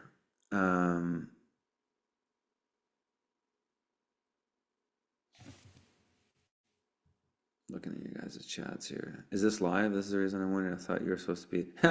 Yeah, no, I would love to be at a Narco Poco. Actually, that was kind of the reason why I did this stream. Is because I was thinking about it today. I was doing a little cross country skiing, and I had some time to think, and I was like, yeah, man, I really would love to be down there with those guys, but I couldn't. My family obligations I couldn't leave my family. So, but I wish I was down there, because Salatin's down there, Stu Peters is down there, Flat Earth Dave is down there, Andrew Kaufman's down there, Marjorie Wildcraft, all these people that are awesome. Dave Avocado Wolf, good buddy of mine, he's down there. So yeah, I wanted to be down at Arapago, but I couldn't be. So my mind was like thinking of all the conversations I'd be having with all these great people if I was down there. And so that's kind of what made me want to do a stream, because my mind is just like all over the place. So thanks for pointing that out. If you were in America, where would you homestead? Northeast Washington, north central Arkansas, south central Missouri, along the Blue Ridge Mountains in Tennessee. Hard to get properties there, though, these days. Many parts of Kentucky, western Kentucky that I like. Northeast Texas. Northern California, even. I mean, people scoff at that. Oh, California is so communist. But it's like, if you're in Northern California in rural areas, you don't see the government at all. So, but you can find good homesteads in Northern California, and cheap. The prices have just hit the floor. So those would be some of the places that I would say that I would go to.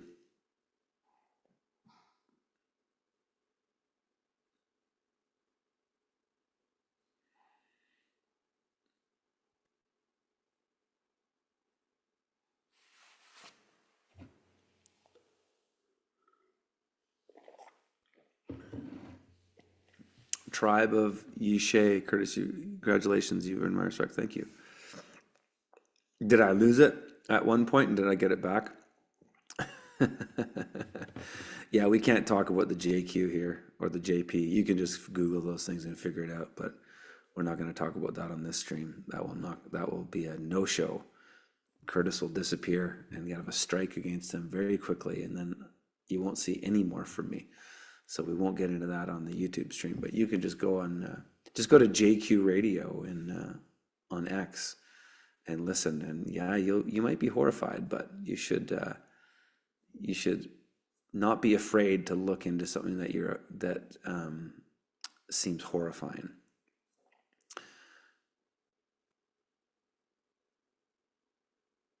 How about Alaska? Yeah, if you like long winters and cold, I wouldn't move to Alaska. It's too dark. There's the days are so short in the winter. I couldn't handle it. It's short enough here. But everybody's got their own thing, so you might find that you like it. Maybe along the coastal regions, it's a little more temperate. It's very cold temperate, but it's still dark. That's the thing. Like the snow doesn't matter. It's the daylight for me.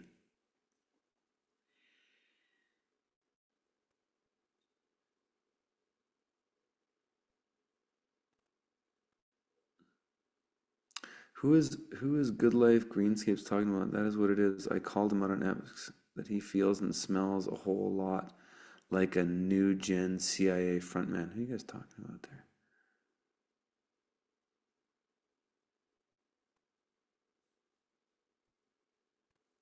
I don't know.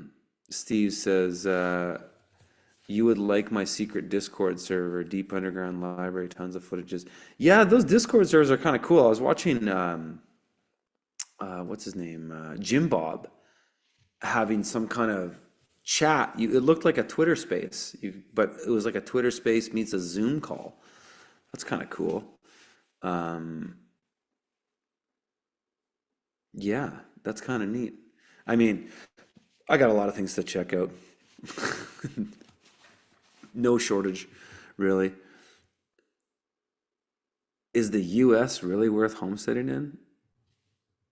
Yeah, it's huge. Of course it is. There's tons. Why would you say that? That doesn't make any sense to me.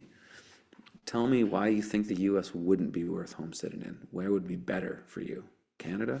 Sure, yeah, Canada's great too, but Europe? Homestead in Europe? Like where are you thinking? Mexico? Am I familiar with the Mankind Project, New Warrior Adventure Training happening in Victoria? Have you seen? No, never heard of it. Sounds cool. Um, yeah, Discord's really cool for a lot. Do you have humidity problem in your greenhouse like Dean? Oh yeah, for sure. Um, yeah, that's just inevitable. But ventilation are good. So I wouldn't say I have a humidity problem. My greenhouse is different than Dean's. I actually like Dean's better. I just don't like the way he did the poly. I don't like his. I don't. It's kind of messy and gross. Um, I like my blower system. I would do a blower system on Dean's. I think it would have been better. But I do like Dean's deep. That's the one thing I kind of regret about this one that I didn't do. I mean, I have it. That's where I'm in right now, but it's not connected in the same way as Dean's is because I have windows and doors that separate that wall. Um, but I do like his greenhouse. Um, but yeah, if I were to do it again, I'd take the best parts of Dean's with the best parts of mine, then I'd get it dialed. So maybe I'll build another one at another point. Have you seen that Canadian family in Russia? I have. I have seen that. I can't watch shit like that anymore. I just don't have time, and I don't really enjoy it. I don't like vlogs. That's why I stopped doing those years ago. I don't like it. I just I don't want to see people's kids. Like I don't like that. I just I'm disgusted by it, frankly. I don't like seeing people's families. I don't like hearing their personal stories. I don't fucking care. I have my own life, and I want you to have your own life, and that's why I don't. That's why I don't talk about my family. I don't talk. I don't. I don't want that stuff. I respect my audience too much that I go like, I don't want you to be a dipshit who just watches fucking entertainment. Like, I want you to be better than that. And so I don't want you to want that with me. I don't want you to know my kids' names. I don't want you to know anything about my family. You shouldn't, because you should prioritize your family and your life above watching entertainment on YouTube. So that's a bit of a, a sidebar, but those kinds of videos, I can't watch that kind of stuff. It's just, and to me it's closer to home because I was in that world for a long time and I almost did that. Like, I was vlogging, and there was a time on my urban farm where I was vlogging 5 days a week. And thankfully it was before I had kids. I mean, my daughter was born kind of around that time, so she was kind of ended up being in some of the videos, but I just felt disgusted with myself. I was like, I fucking hate this. I don't want people feeling like they have an attachment to it's weird. I remember what the world was like before the internet, because the internet wasn't around until I was 18 years old. So I had already, developed my brain in the world of the old school world before the internet, especially like, smartphones weren't a thing until I was in my late 20s. Like, the iPhone didn't come out until I think maybe I was like 26 or 27. And so I remember what the world was like before the fucking scrolling and endless barrage of bullshit and influencer culture and vlogging and all this shit. I remember what the world was like before that, and getting into it a bit of myself. I hate it. And so I don't know. It's a sensitive spot with me. You can see, and it's because I went into it for a while, and I don't like what it makes people. I don't like the fact that people just spend their time watching somebody's fucking videos for like, I guess, I don't feel so bad about what I've done on YouTube for all these years, because I've generally always just tried to deliver value, like deliver something that can help you in your life. That's always been my motive. But the lion's share of content on YouTube is just narcissistic bullshit. It's just like people, hey, I'm on the farm today and I'm doing this and this. Oh, hey, here's so and so. Stick a camera in their face. Oh, here's my kids. It's just like, it's disgusting. It's just like, what isn't, like, nothing's sacred anymore to anybody, Like, people just want to share everything about their fucking life. And it's like, is that not sacred anymore? Like, don't you want to have a life that isn't online? No, because we've been commodified. That's what all of these platforms have done, is they've commodified every single part of our life to the parts that we never thought were commodifiable. Like, we thought that human beings were commodified when, say Stalin collectivized the farms and collectivized the farmers, and then the Green Revolution did it again, because that's, we're in the communist side of World War II. Like, the communists won, right? And so we're in the communist side of it. And the communists have commodified everything, just like capitalists do. They've commodified it in their own way, because at the top of the chain, the people who pull the strings don't give a shit about whether it's communism or capitalism. They just want whatever's going to get to keep you in a fucking gulag. And so, but that's what it is. And everything's been so commodified, and the whole internet world and content and all this stuff has been so commodified that it's just devalued people's relationships that should be more personal and valuable, like having a moment without a fucking phone in your hand, you know? And because I've been in that world for so long of constantly making content and always thinking about new things to film, but I've just totally stepped back from it. Now when I see it, it just disgusts me. Like, especially when I go to really populated places like Southern Ontario or Toronto or Vancouver for that matter. And you just see people having experiences that they'll only remember through their phone, and they won't remember them with their own eyes because they were looking at the experience through their phone. Like how so fucked, you know? Or or seeing a group of people at a restaurant hanging out and they're all on their phones. It's like, what the fuck are you doing out? Why don't you just go home and be on your phone? It's insane. But that's the world we live in. And that's why, in a way, I'm kind of black-pilled with humanity turning around. I don't think it will. I think most people are going to die. I think most people are going to walk off the proverbial cliff as lemmings because they're just going to go along with whatever the latest thing that the New World Order wants them to go along with. Because it's the same thing with all this MAGA stuff. Like, MAGA is just as brainwashed as the leftists that were supporting Biden and Kamala. And generally speaking, I'd rather have MAGA, right? Because I'd rather be around, conservatives.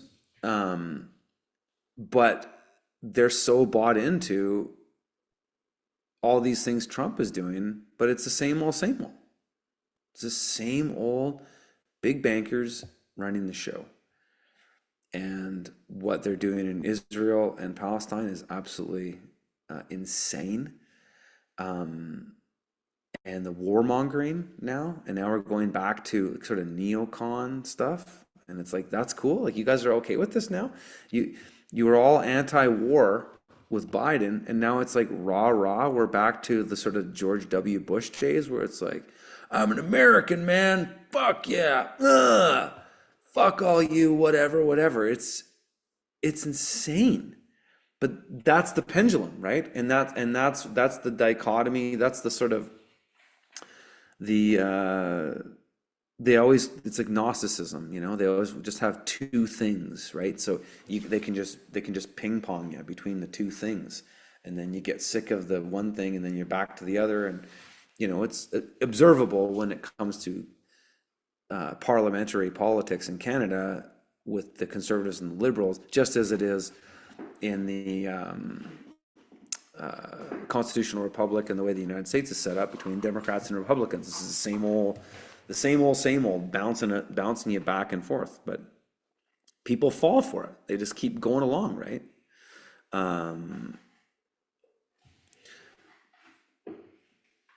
So yeah, Andrea, as I say, I lived through that storm. I can't pronounce that word, in Ireland. Everything goes so fast, power and people having small fights over bottled water and gas being sold out of being in the dark for several days. That's crazy. So yeah, that's why you got to prep. That's why you always got to have stored food, stored fuel, stored water, so that when those things happen, you don't get pinched.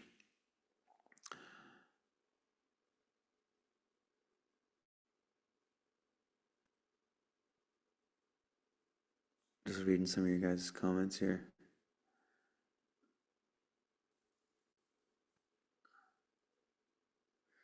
Have you seen the Steve Bannon interview with Brian Lilly?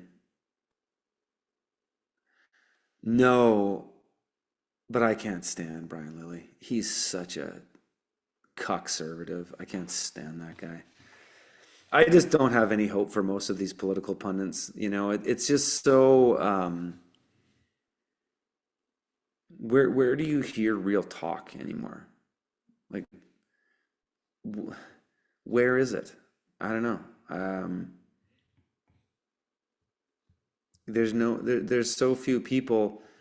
I mean, that's why I follow a number of these guys on Twitter, that have these interesting conversations in spaces. Um, the real truther shit now is a lot more hardcore. You got to be prepared to bite some bullets and look at some history and get into some uncomfortable truths with World War II. That's kind of where I've been. I like it. Um, it's a tough one for a lot of people, but hey, Nobody said it was easy. But yeah, Jordan Peterson. I mean, just this whole conservative inks group are just brutal. Uh, they just they just ignore everything that is important, and they're just using woke as a straw man. It's an effigy.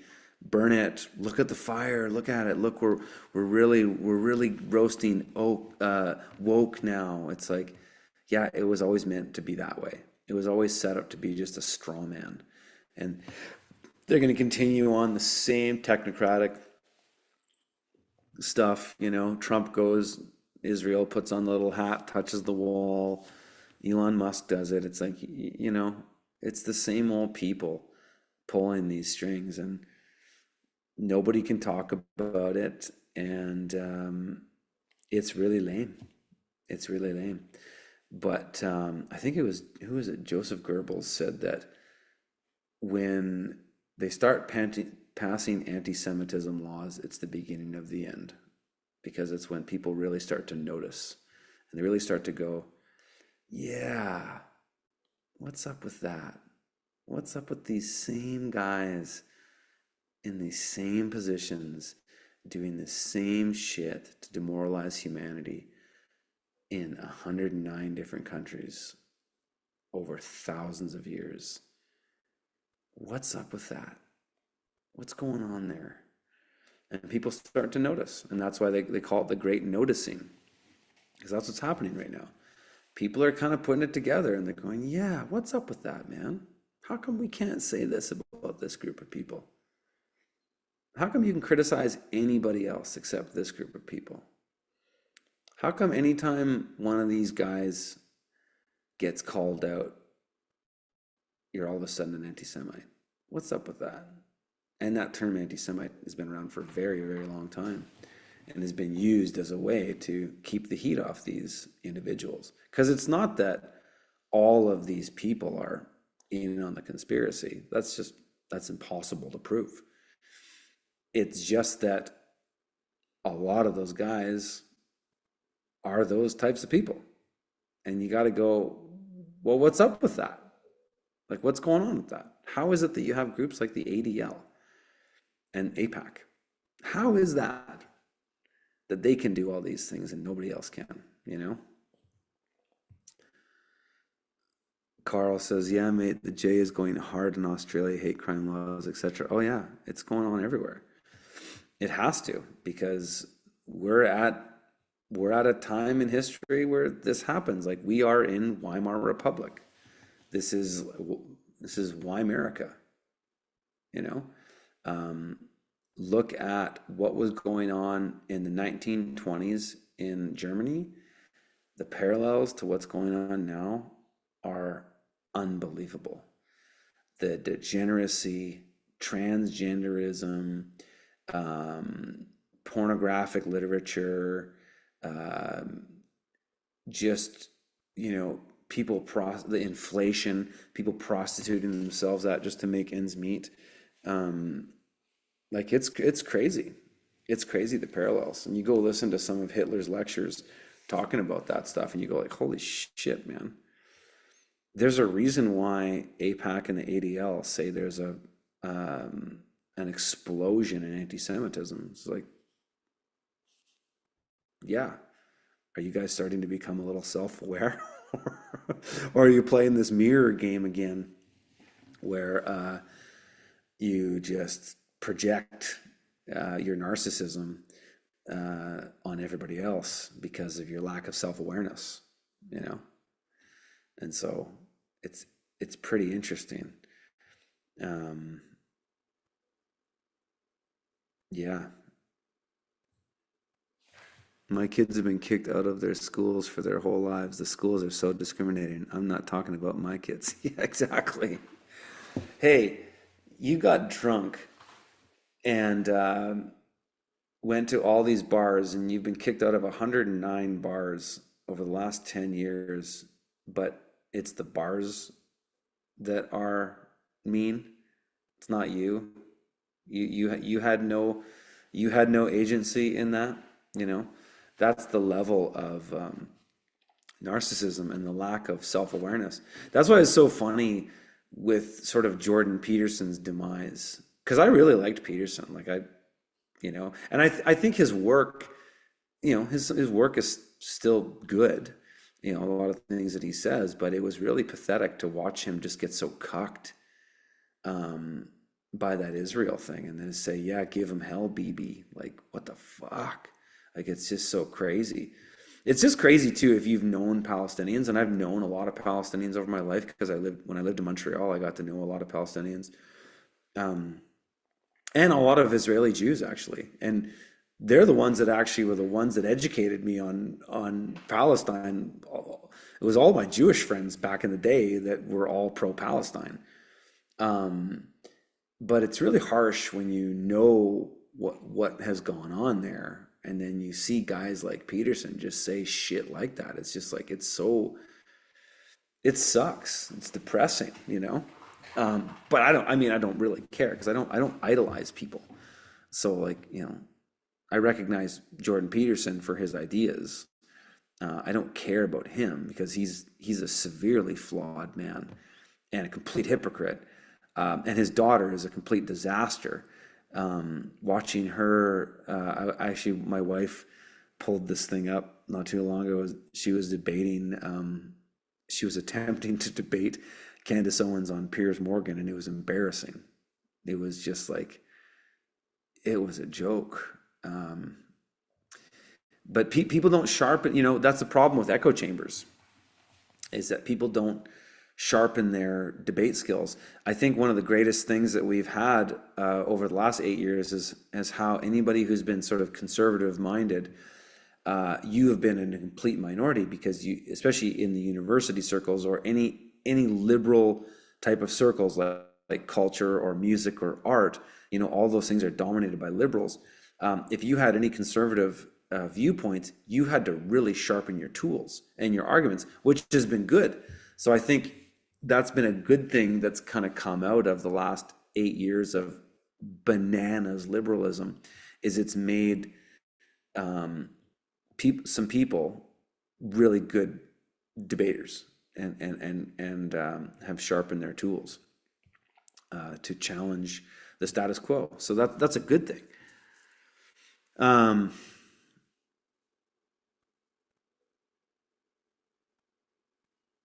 Vic says you used to dissect the propaganda from both sides. What changed? I don't know. Maybe the lack of videos that I've made.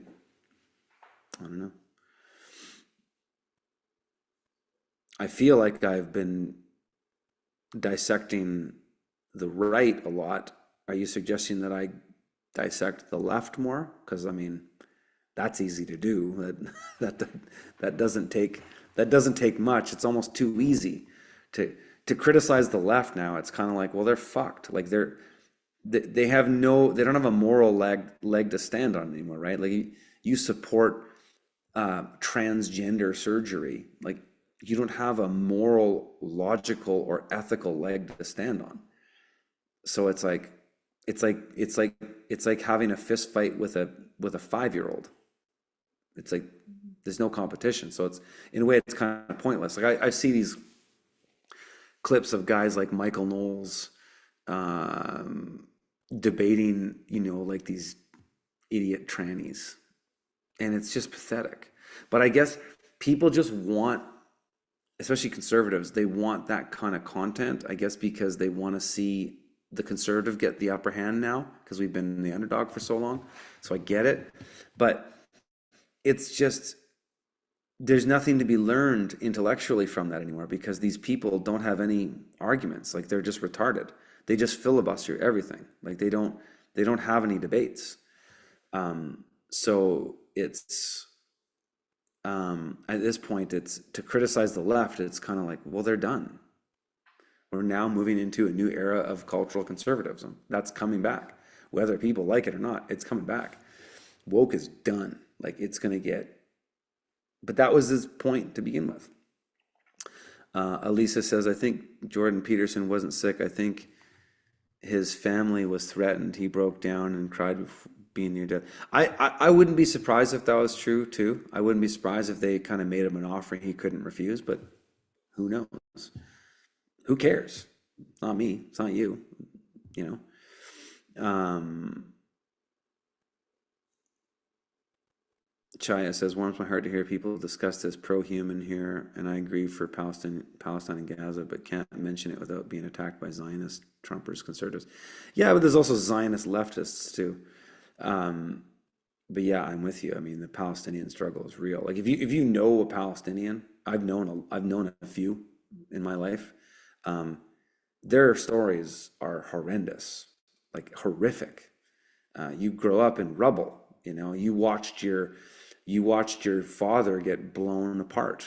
You watched your brother get dismembered. You watched your grandmother have the shit kicked out of her by an 18-year-old IDF soldier. Like it's insane. I mean, the fact that people can't. Uh, well, the establishment has all the money, right? The is we'll call them Zionism, right? But they control everything. So they have an endless amount of arguments that they can make because they throw money at intellectuals and think tanks endlessly because they can print money. And so they can craft any amount of story that you want. But when you actually start to talk to individuals who've experienced these things, that's when it gets you to the heartstrings. Because that's what it was for me. Until I actually started to know people that grew up in Palestine, you don't really know. If you're only getting your information from the Zionist establishment, then you're not really getting the right side of the story. Oh yeah, well I saw Tommy Robinson. Yeah, he went into Palestine and pointed the camera like this, right? You know how the idea of the camera, right? You see this, you don't see all of this. It's just insane. Um, and I've been pro-Palestine for like pretty much my entire, well, at least my adult life. Even when I was a leftist, I was pro-Palestine. It's the only thing that I haven't changed my views on. TIM, The Century of Self. Yes, that's a great documentary series, The Century of Self, about propaganda and all of that. Um, Rogue Spear says, I read an interesting essay today. It's called The Occult Powers of the British Constitution. Definitely worth a read. It sounds interesting.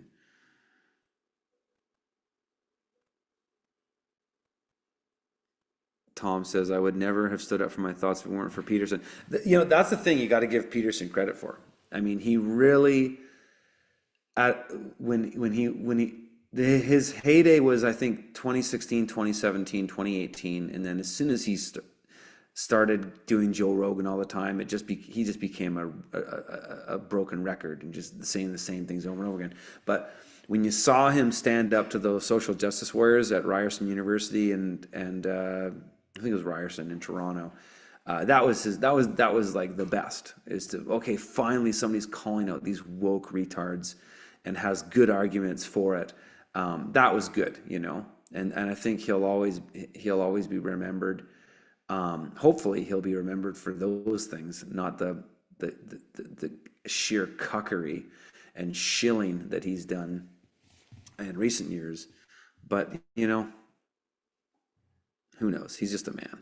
Who cares? It's the ideas that matter. And he brought a lot of attention to things that needed attention at that time. So it was good. Shia says, yeah, I'm not left or right. I'm just tired of the beloved meat grinder that keeps turning. That's what Winston Churchill called his wars. I absolutely agree with what you're saying. Thank you. You're welcome. Yeah, the Wailing Wall humiliation ritual. Yeah, you gotta love that, eh?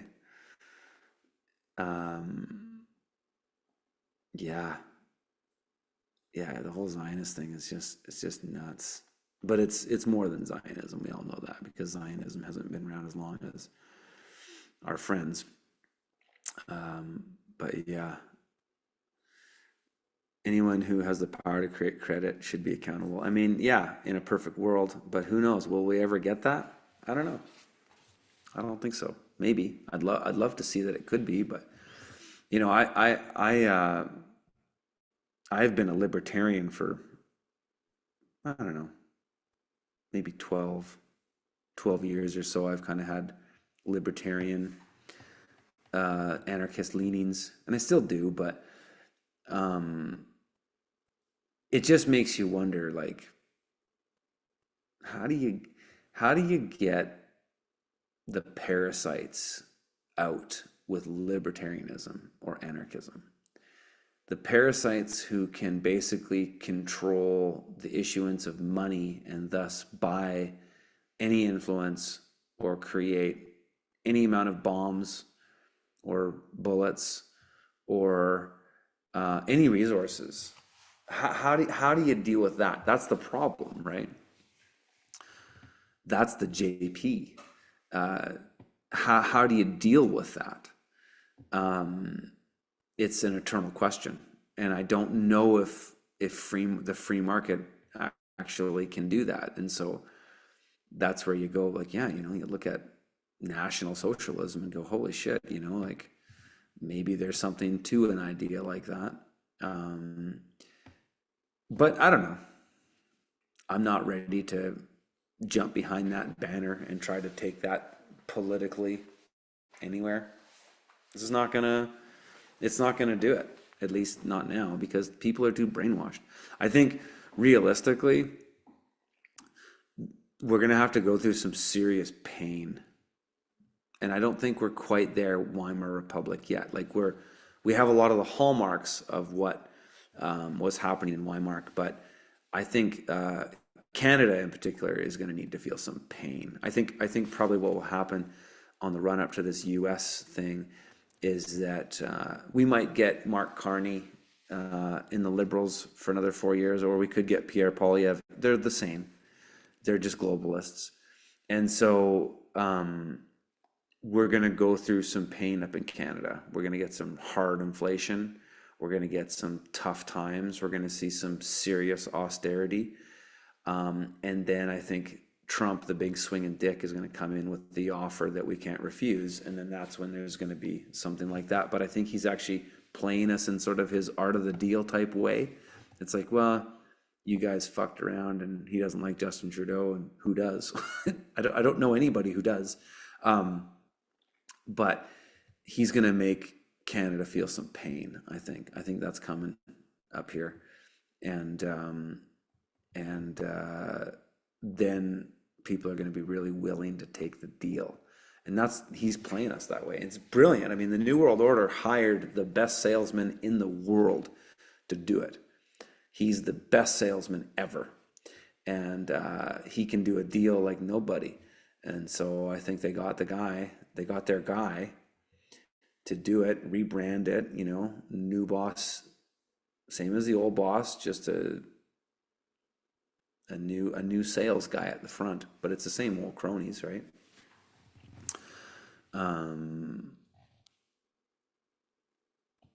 Brett says, I'd be more concerned about the Canadian government than the Jays, just saying. That's who steals my paycheck over here.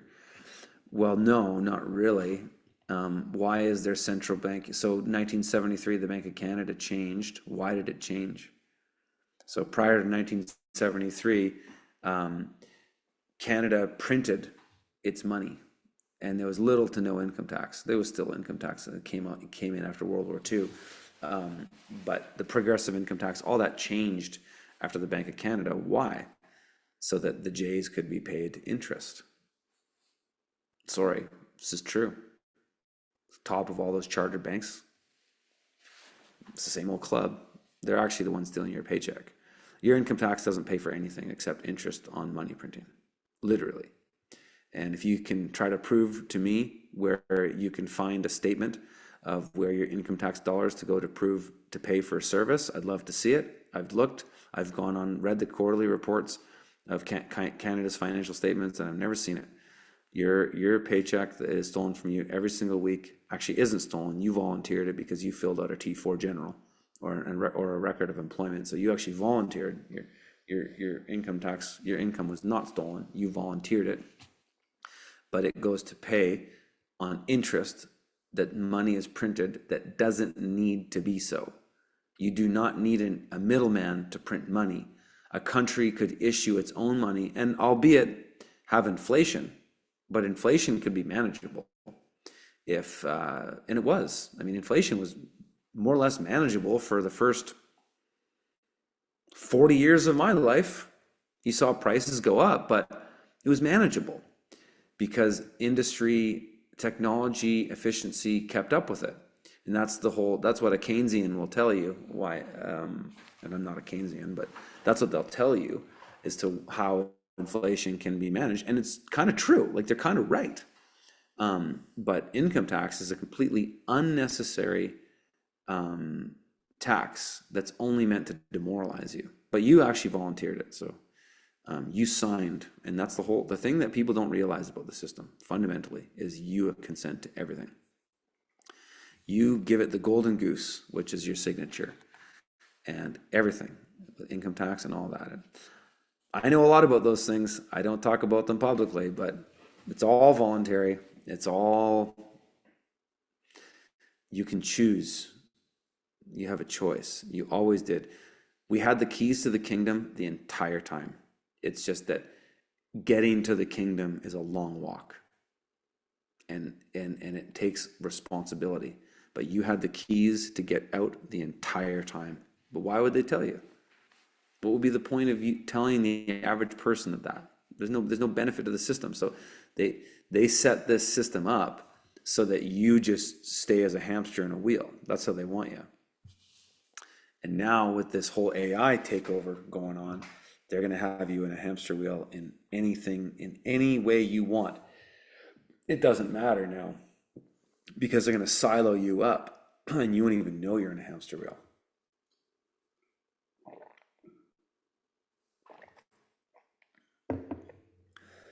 Why does some of my money go to Iran, man? I don't know.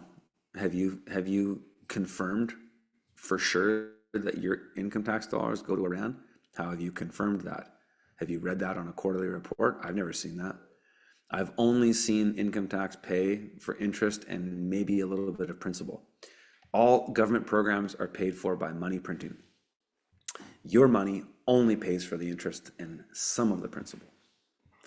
So income tax doesn't, I mean, unless you can show me something, maybe I'm right. If I don't pay income taxes, they won't jail me. Well, that's not necessarily true. If you don't file your income taxes, you'll get jailed. I'll leave it at that. But yeah, go pay your taxes, bro. Like, I'm not here to convince you that you shouldn't. Like, you do you, right? I'm not out here to wake people up.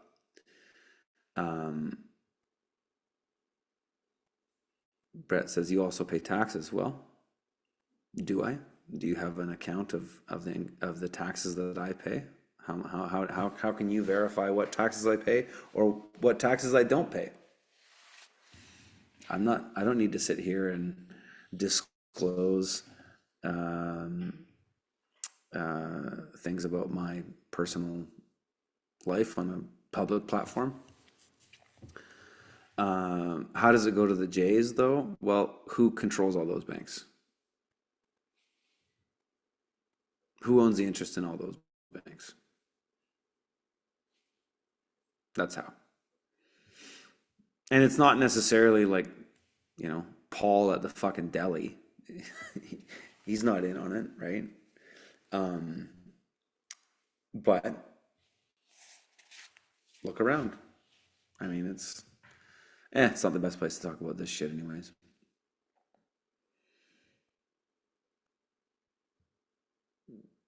Geo says we do not have inflation because the people are living too well. We have inflation because the government is living too well. That's a good one. Yeah, that's a good one.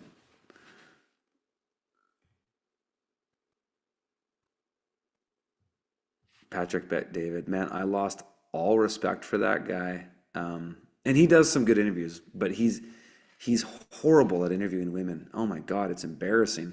Did you watch that interview he did with that woman who was a child sex victim, Anika or something like that. Really, really compelling story.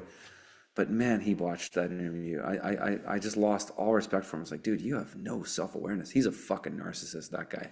That guy's a next level narcissist. So I I stopped watching him after that. And also, he had done a number of other.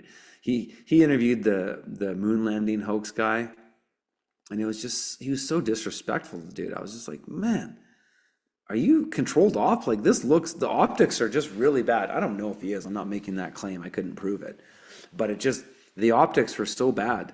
I just can't stand that shit, you know. Um, so yeah, I just have a hard time with some of these content creators.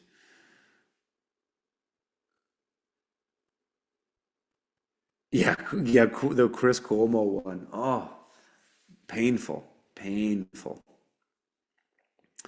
Uh, Here's an interesting comment. Satan cannot make you do anything or hurt you, but tempt you to come into allegiance with the agenda. Exactly. Exactly.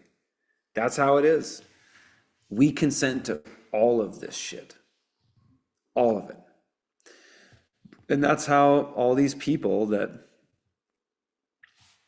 we can get angry about and we can blame them. But at the end of the day, we have to kind of take some responsibility and that we agreed to this stuff. And if more people understood that, hey, maybe something, you know, big could change. But I don't know. I just, when you get into the JQ stuff and you just go like, man, I mean, I am seeing a lot of people switch on to it. People are getting it, and in local areas, like in person, people are having these conversations. But when I look at, you know, all these boomers going to like Mark Carney's rallies in Canada, I'm just going, oh my goodness. We almost have to wait for the boomers to die off before anything different politically can change. But it makes you wonder if by the time that happens, if they're going to have it so in the bag that they'll have everybody so siloed up. Because for all the boomers' faults, they're not really the online people, but they're listening to the mainstream media and in Canada, CBC radio. But then all these millennials, we're going to bed soon here. All these millennials are just so like on their fucking TikTok and phones all the time that they have no like. It's really kind of creepy when you travel around and you have to deal with people. You know, when you fly. I've done a lot of flying in the last year, doing all these workshops. And you know, you go through airports, you really get to see a lot of people at once, right? And so for a guy like me who lives on a mountaintop, um, you go to an airport, you're like, whoa, this is a massive sampling of humanity in one place. Like, and I like it actually. I kind of trip out on just watching fucking people, and everybody's on their phones, and people have no ability to just like talk to another human being. It's fucking crazy. And so that's kind of a black pill in a way, is that, you know, a lot of people can't even fucking communicate with each other without a device. And I mean, here I am on a fucking device, right? So, I mean, I'm a hypocrite in a way, but um, it's quite alarming, you know, when you get out there because you go, how is anything ever really going to change until there's tough times? And so maybe that's what it is, you know. Barley brother, can you start a homestead with 100,000 US or lower? Fuck yeah. Go look in Arkansas, dude. Go to Arkansas. Go to North. There's a pretty cool, you know, they're white nationalist community. Take that for what it's worth. But there's a pretty cool group of truthers up in North Central Arkansas called the Shield Network or the Shield Brotherhood or something like that. And they're hardcore. They're like basically building a balkanized state. It's rad. You know, it might not be for everybody, and that's okay, you know. But yeah, you can. There's properties up there you can buy for close to that price range for sure. I've seen it. If you like Oklahoma, parts of Oklahoma, like on the Arkansas side, on the eastern side of Oklahoma, there's decent cheap properties. But I would go to if I had to pick one place to go to in the U.S., I'd go to North Central Arkansas because just the community out there that are just hardcore, that are taking a stand. Like I think people need to do that. Like I think people need to go to their tribes, and that's everybody. Like people need to. We need sort of these ethno states, I believe. And maybe these ethno states will balkanize in the United States, where there's like, Mexican Americans will go here, African Americans will go there, Anglo-Saxon Americans will go here. You know what I mean? Eastern European people will go here. I think diversity has failed, and I think people need to be around their own kind. And I think that's a completely rational permaculture, actually, idea. It's just so politically incorrect that people go, oh, well, ethno state, oh, Nazis, oh, like they freak out about it. But it's like, fuck, everybody else does it. Everybody else has an ethno state. Why can't white people have an ethno state? And I don't think it's ever going to happen in America because America's too big and there's too many other types of people there. So that's okay. Like they can have their own little ethno states. But I think really people have to have their own ethno states. And like I think a perfect world, at least in the world as we understand it, would be India for the Indians,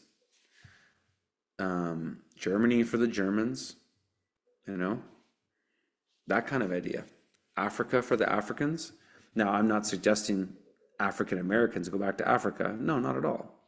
They have their place in America. They've been there long enough. They've earned their place. But I could see America and Canada balkanizing into ethno states. I think it will have to actually happen for the survival of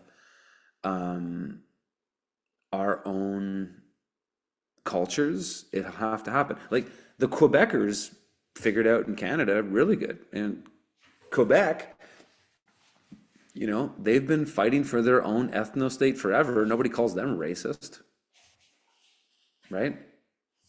You're only racist if you're a white European and you talk about an ethno state. Everybody else has an ethno state. Japan is a fucking ethno state, right? Israel wants to be an ethno state.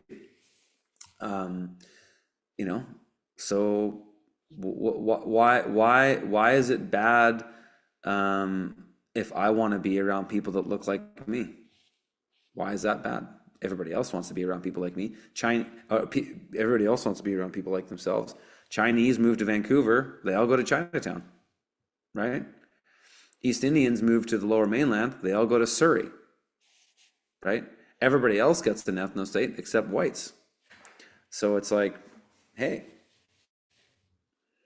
maybe I want my kids to look like me. Maybe I want, when they have kids, maybe they're going to want their kids to look like them, hopefully. Why is that bad? Everybody else does it. It's only bad when white people do it. Jewish people do it, and nobody cares about that. They breed with their own type and are very exclusive about it. And, you hear all kinds of things said from that group, from that tribe about race mixing, and they've got all kinds of opinions on it. And some of them would shock you. Do I have a problem with people that race mix? Of course not. Like, I don't care. You do you. But, I married a white woman. My wife's Dutch. I'm German, and I'm an Anglo-Saxon. My wife's Dutch. Our kids are blonde hair and blue-eyed, and I like that. That's nice. I want our people to be preserved, and I want our people to I want those type of people to continue, right? Muslims do it. East Indians do it. Actually, according to statistics, this is a pretty interesting statistic I read about East Indians. I forget where I read this. You can look it up. Is that East Indian women, their last pick of men to shack up with are East Indian men. East Indian women would prefer anybody else before East Indian men, primarily white men. But it's kind of funny, like some cultures just like the diversity experiment is done. Like it's a mess. It's a mess. Like Toronto is an absolute shithole. If you go to that city now, it looks like India. And India is not a very nice country. Like go and I've been invited to speak in India. I've never wanted to go there. It's a dump. Everybody says that the minute you get out in an airplane in India, it immediately smells like sewage. It's just a shithole. Like they dump garbage into the rivers. Like it's a dump.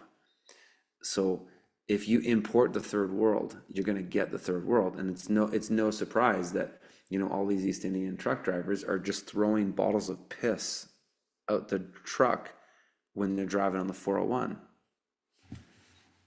That's just a result of importing the third world, right?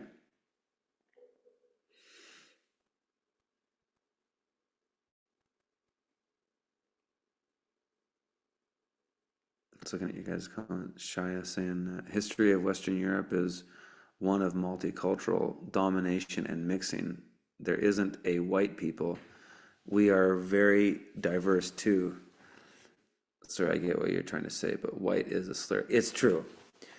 It is, and we are mixed. Like even me, I'm a straight up white Anglo-Saxon. So I'm half German. So my mother's side of the family is pure Saxons, Germans, and then my father's side of the family are Anglos. They're British, Scottish, and Irish, and then so I'm a white Anglo-Saxon. My wife is Dutch with some Eastern European. But yeah, you're right. It is. At the same time, there's a lot of commonality in those cultures, right? Like you just said, Irish, Scottish, English, all those. Yeah, they do look different, but they do have, fair skin, blue, green, brown eyes, but diversity of eyes. Whereas India, people in India don't have blue eyes. Multicolored eyes is pretty exclusive to white people, to Europeans. Not saying that you can't get it in other groups, you do, but not as commonly as you do with white Europeans. Yes, we're mixed, but go to those countries. If you're dealing with those white Europeans, the amount of trust in those countries is unparalleled to poor countries that are, non-white people. Mexico, India, many countries in Central and South America, probably excluding El Salvador now, which is why it turned itself around. But there's no trust in those countries. That is a European phenomenon. I mean, think about South Africa. Think about the Afrikaans with the Africans.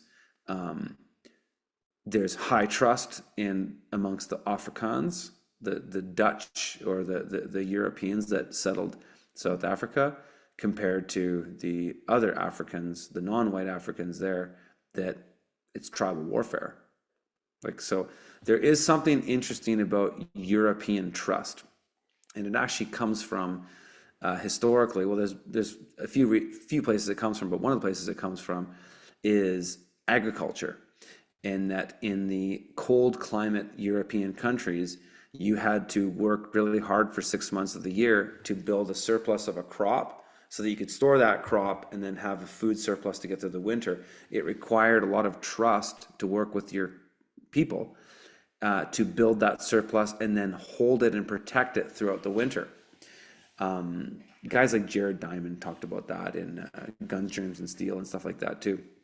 but it is a very European thing.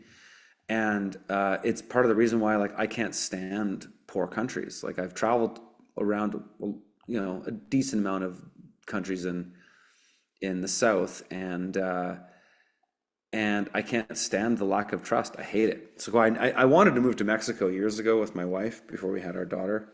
Thought about it, but I just can't stand the gringo thing. It just gets old. It's like everybody wants to fucking rip you off, and nobody trusts each other, and that's why they're poor. Whereas when you can trust people, you can build and store capital, and this is why poor countries stay poor, or a big reason why poor countries.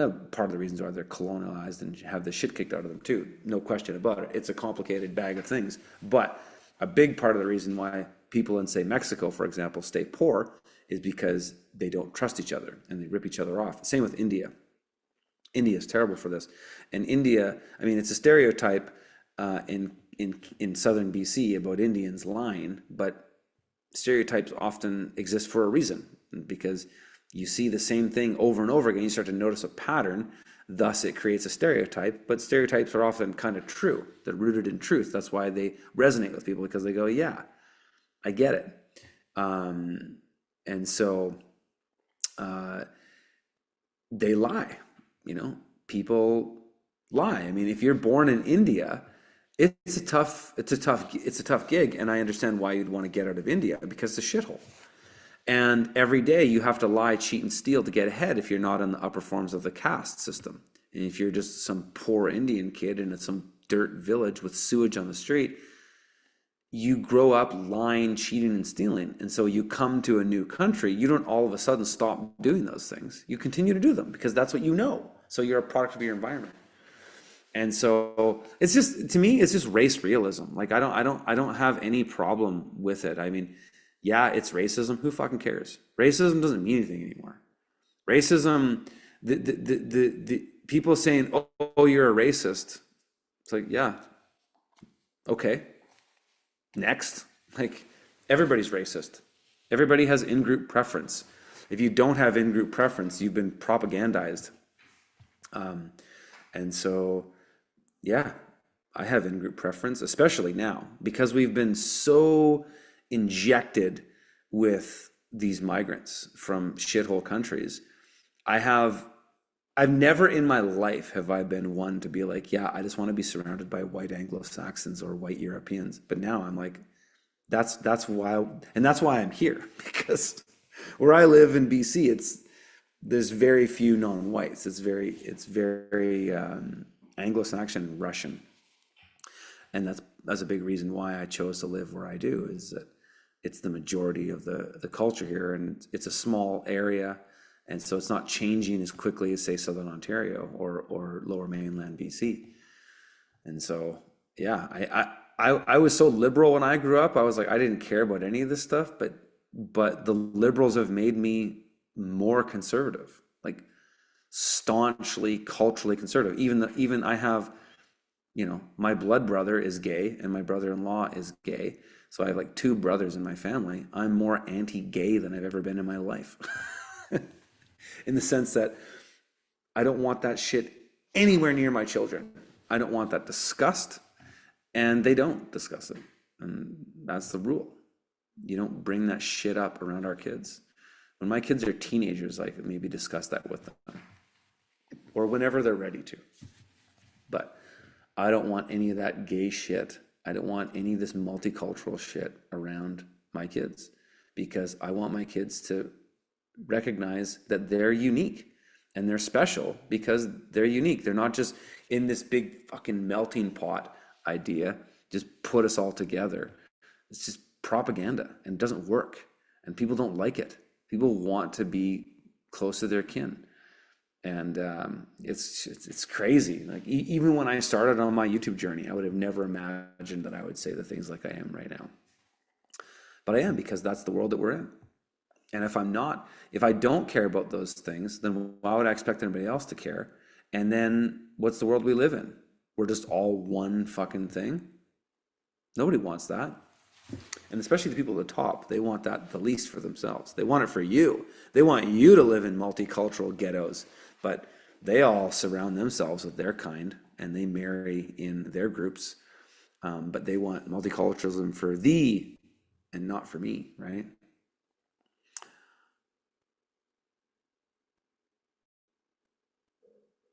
Um, Brett says, my wife is white and pregnant and we'll do it all over again. Good for you, brother.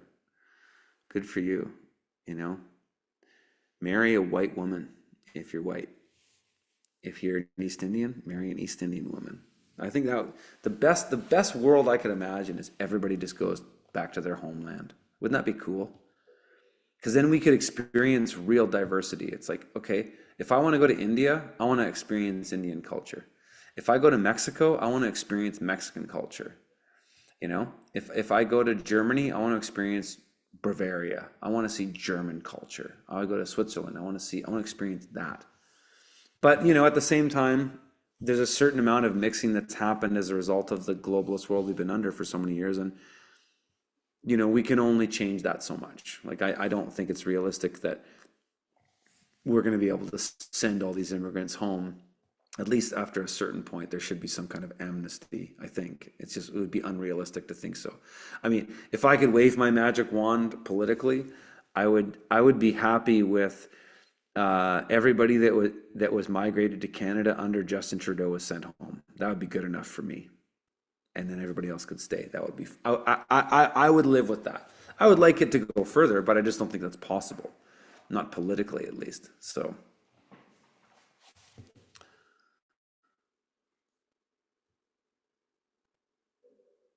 Cheyenne says, we killed each other profusely, which caused us to come to America. We're running largely because of our fellow whites. I think you got to start questioning who's white and who's not.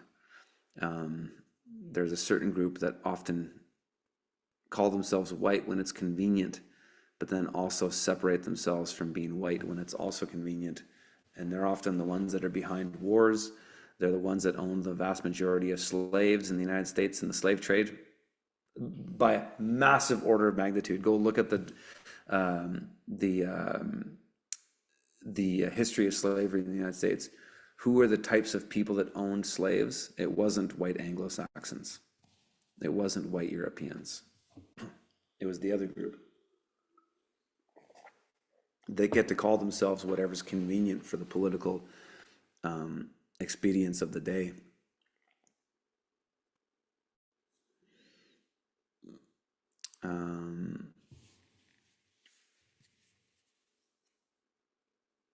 BB King says, if you had to choose Europe or Asia to build a homestead, where I would go to some of those parts of Europe that we talked about. I wouldn't want to live in Asia. Fuck. No. Don't like Asian culture that much. And I mean, you might not care about your lineage, but I do. And so, like, this is why I would never go to a country like Mexico. It's just like, okay, you go to a country like Mexico, and let's say you want your kids to date other whites. Ultimately, it's their choice, but you can just raise them with the values that you hope that they'll want to be like you. If you're a good parent, your kids will want to be like you. But you're surrounded by non-white people, and so then you're just going to be in this tiny little gated community, and that's a shitty way to live. So I wouldn't want to live that way, because that's what you have to do. Like, if you're a white person living in a poor country, you almost have to live in a gated community. You almost have to. Not entirely. There's lots of people that don't, but it's tough. Like, you're always going to be the gringo. People are always going to try to take advantage of you, right? And so I wouldn't want that. Thanks, Brett. Appreciate that. As people who have been settled outside of ethnic states, we must consider our neighbor to understand the principles of trust the way you described. I don't think it's generic. Seems nurtured. Yeah, I think so. I think it's a bit of both. Yeah, of course. I mean, that always comes down to that debate of nurture over nature, right? So, how far do you want to go down that? Yeah, like, you take a white kid and dump him into the slums of India and he's grown up around Indians, he's going to end up the same as those Indians. He'll be treated differently because of his skin color, but he's going to end up the same. So yeah, there's nurture over nature for sure, in these cases in extremes, but there's a bit of both on both sides. Um, and guess who were behind this movement? You already know. Oh, dude, JQ Radio. I gotta plug those guys. Those guys are so awesome. Um, if you're not on Twitter, you should get on Twitter. Like, again, is the lemon worth the squeeze? It's better than the YouTube ghetto. I'll tell you that. Twitter right now, it's yes, there's still some censorship on there. Don't get me wrong here. I'm not making the claims that this is this great utopia, but the stuff you can find on Twitter right now is what you could find on YouTube prior to 2014.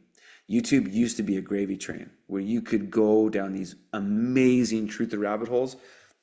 You'd like listen to Jordan Maxwell videos and just go into the most esoteric shit that was way out there, and it was very enlightening, long form content, you name it.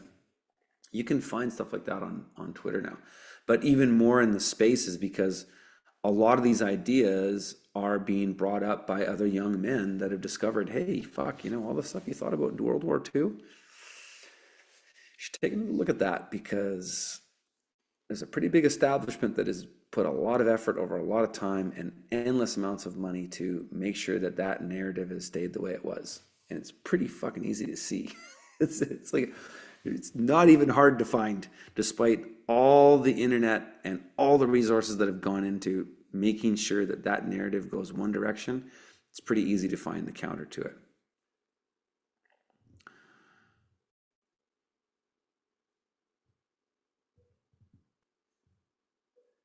Shaya says, appreciate your views. Thanks for sharing. I mean, no disrespect, but I don't agree. Progress is ending up exactly where you started, but knowing why. I talked like this not too long ago. Things shift. Oh yeah, I don't take it as disrespect at all. I like it when people challenge me, and please do that. I guess I'm just sometimes it's hard to get on Twitter and come into spaces and fucking riff with me on this stuff. Because it's hard in the chat, it's like it's a one directional thing. Like I'm just sitting here monologuing and I'm commenting on your guys's comments, and I'm often not getting the full context of what you mean. And so there might be a bit of lost in translation here. So no, I don't take it as disrespect at all.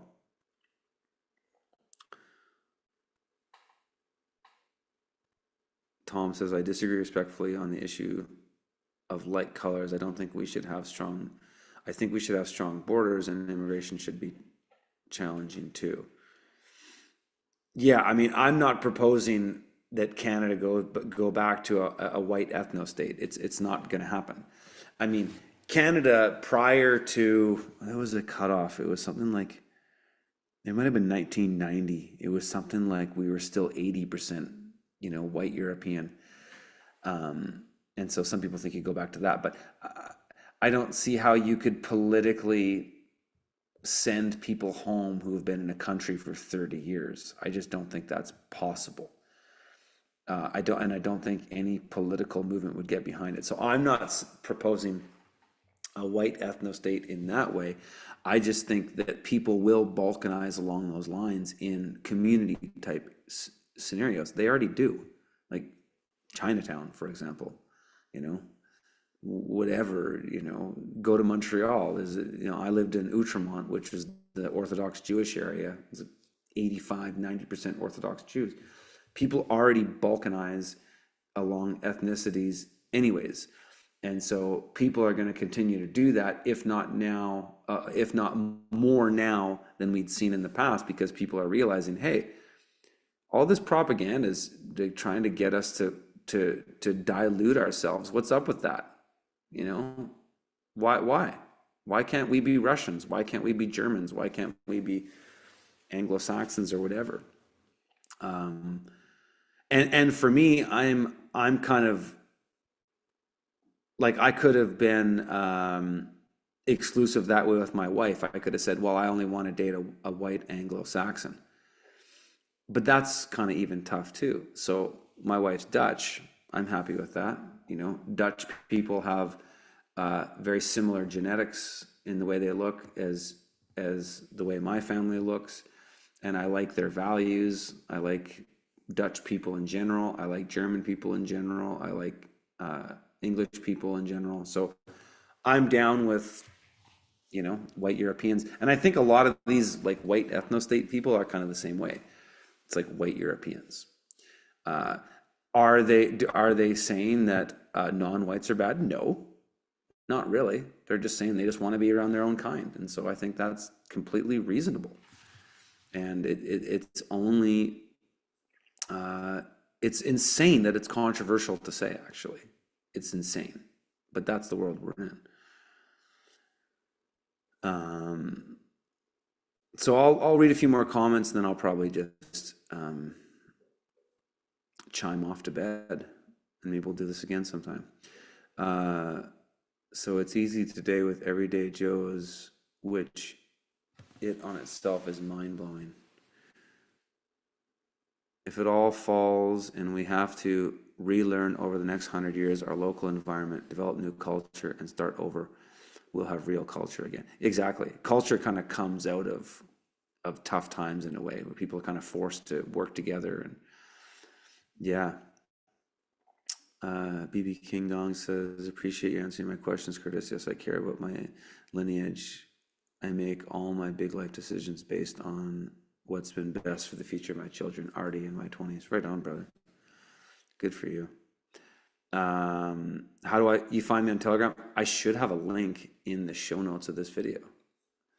I think my Telegram channel is it not linked to that? Let me just see here. I'm gonna click on this for a second. Yeah, if you click on the show notes, no, it's not. I'll put it in there. It is. I am on X though, or at Off-Grid Stone, and I do talk about my workshops and stuff there. But let me just put my Telegram handle in there. It is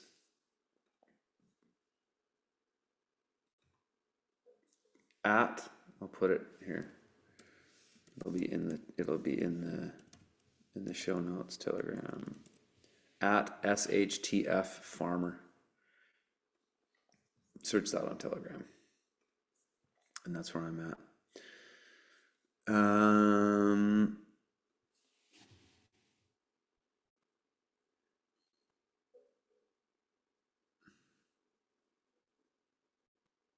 Vic says you also run the risk of gringos get blamed for their imperialist ways, and things turn badly economically. Foreigners become scapegoats. Of course, of course.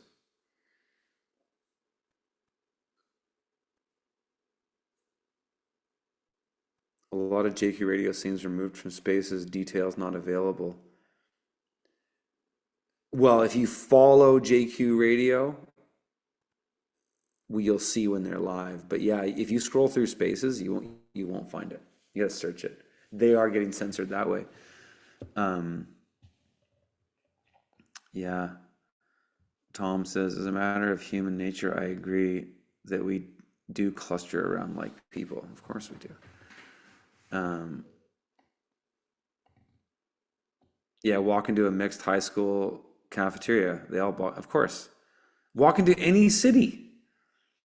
Everybody balkanizes except whites. The reality is, whites are the nicest people, generally speaking. That's why everybody wants to go to white countries, because whites are nice. Whites respect whites respect other cultures, and that's actually a Christian attribute too. And that's part of Christians' problems, is they've been too fucking nice and they let people walk over them. I had a cabbie once. I was in Vancouver. It was actually in 2016 or 2017 when I went to go see a Jordan Peterson talk in Vancouver, and I got in this cabbie with this Muslim guy, and he was really nice. and been in Canada like most of his life. He spoke perfect English, but he had like a little bit of an accent, and we were bullshitting a bit, and he was like, "Well, what are you up to tonight?" I said, "I'm going to listen to Jordan Peterson talk," and he's like, "Jordan Peterson, I love Jordan Peterson," and he was, anyways. This is back in 2017, before he got really famous. But he was going on about political correctness, and he says, "You know, you fucking white people in Canada are too nice. You put up with all of our immigrant shit." And I was like, "Oh my God, this guy is hilarious." And he was even talking about that thing in the 1990s in BC. It was a big controversy with Sikhs wearing turbans in the RCMP. It was a big turning point for political correctness in Canada, where it was this controversy of, if a Sikh who wears a turban joins the RCMP, which is the Canadian Police Force, um, should they have to wear the proper uniform and hat, or can we let them wear turbans?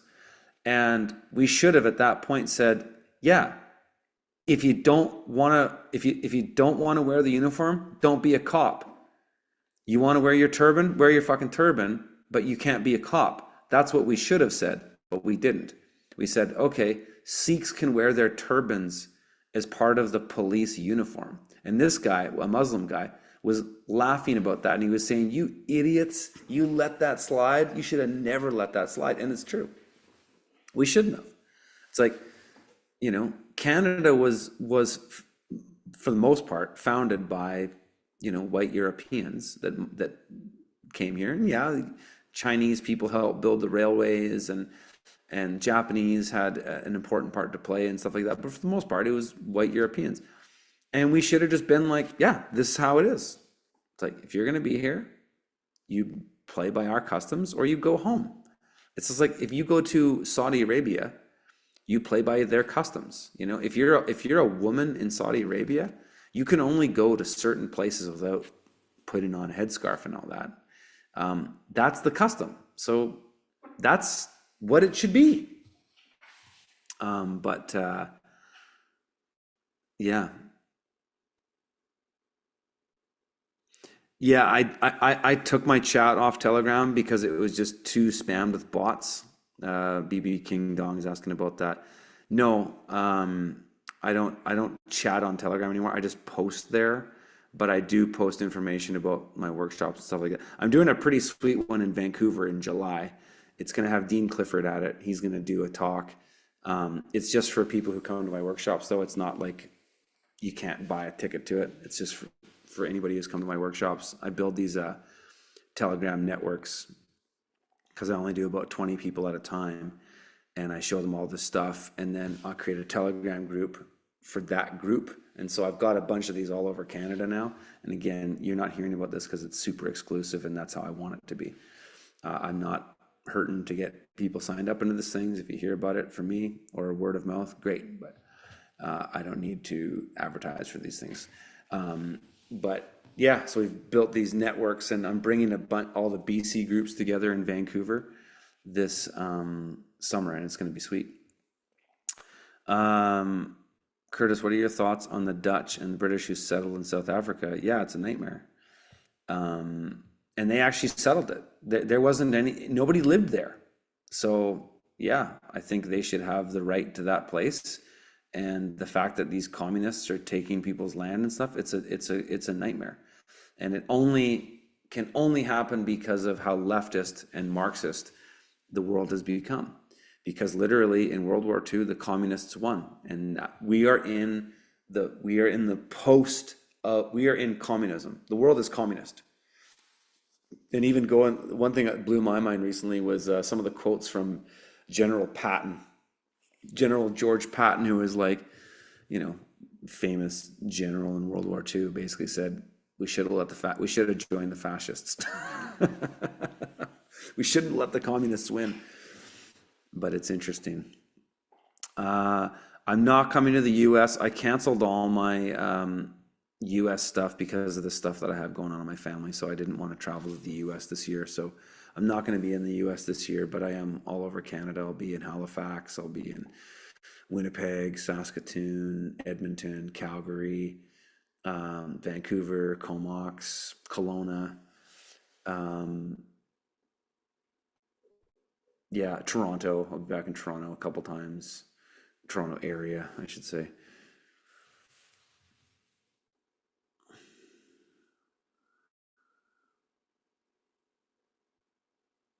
Tom says European culture is nice, but also did a lot of the colonialization. I'm torn on that option.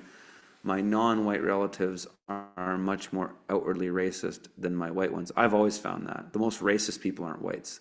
Whites are the least racist people ever.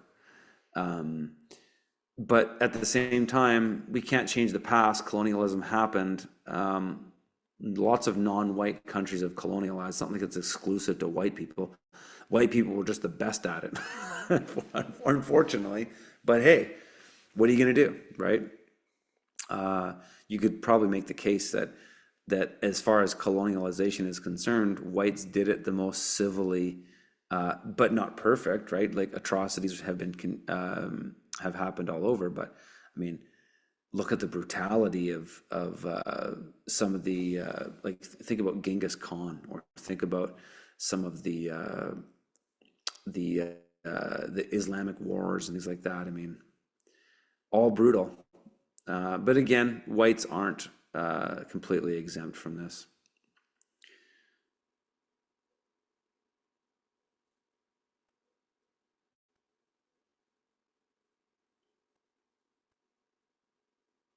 Yeah, just looking at some of your guys' comments. Okay, guys, I'm gonna shut her down. This is almost. This is. I don't want to make this 4 hours. I gotta go to bed. I get up early. Great stream, guys. Thanks for showing up. Follow me on Telegram or Twitter if you aren't already, because I'm just not really doing much on YouTube anymore. I'm gonna keep my channel up, and I'll stream every now and then and stuff. But I just, if you want, if you want to hear from me more often, Twitter's is the best place because I actually actively post because it doesn't take much. I can write a thoughtful thing in a minute, and I don't have to go and like shoot and edit a video and upload it and tag it and do all this stuff. It's as far as my next journey as a guy who's putting content out there in the world. It's kind of the place that I just landed. I'm enjoying it. I go in these spaces because they're convenient. I can just kind of like go into them and not have to commit. And so it kind of works with my lifestyle right now. So if you want to hear more from me, go there at OffGridStone. Follow me on X and Twitter. And I do post stuff on Telegram. It's kind of a place to just keep up with what I'm doing. But I don't post there even as much as I do Twitter, because Twitter is just more interesting to me. And so that's kind of where I've been. So anyways, folks, I'll leave it there. Thanks for joining me. We'll see you guys another time.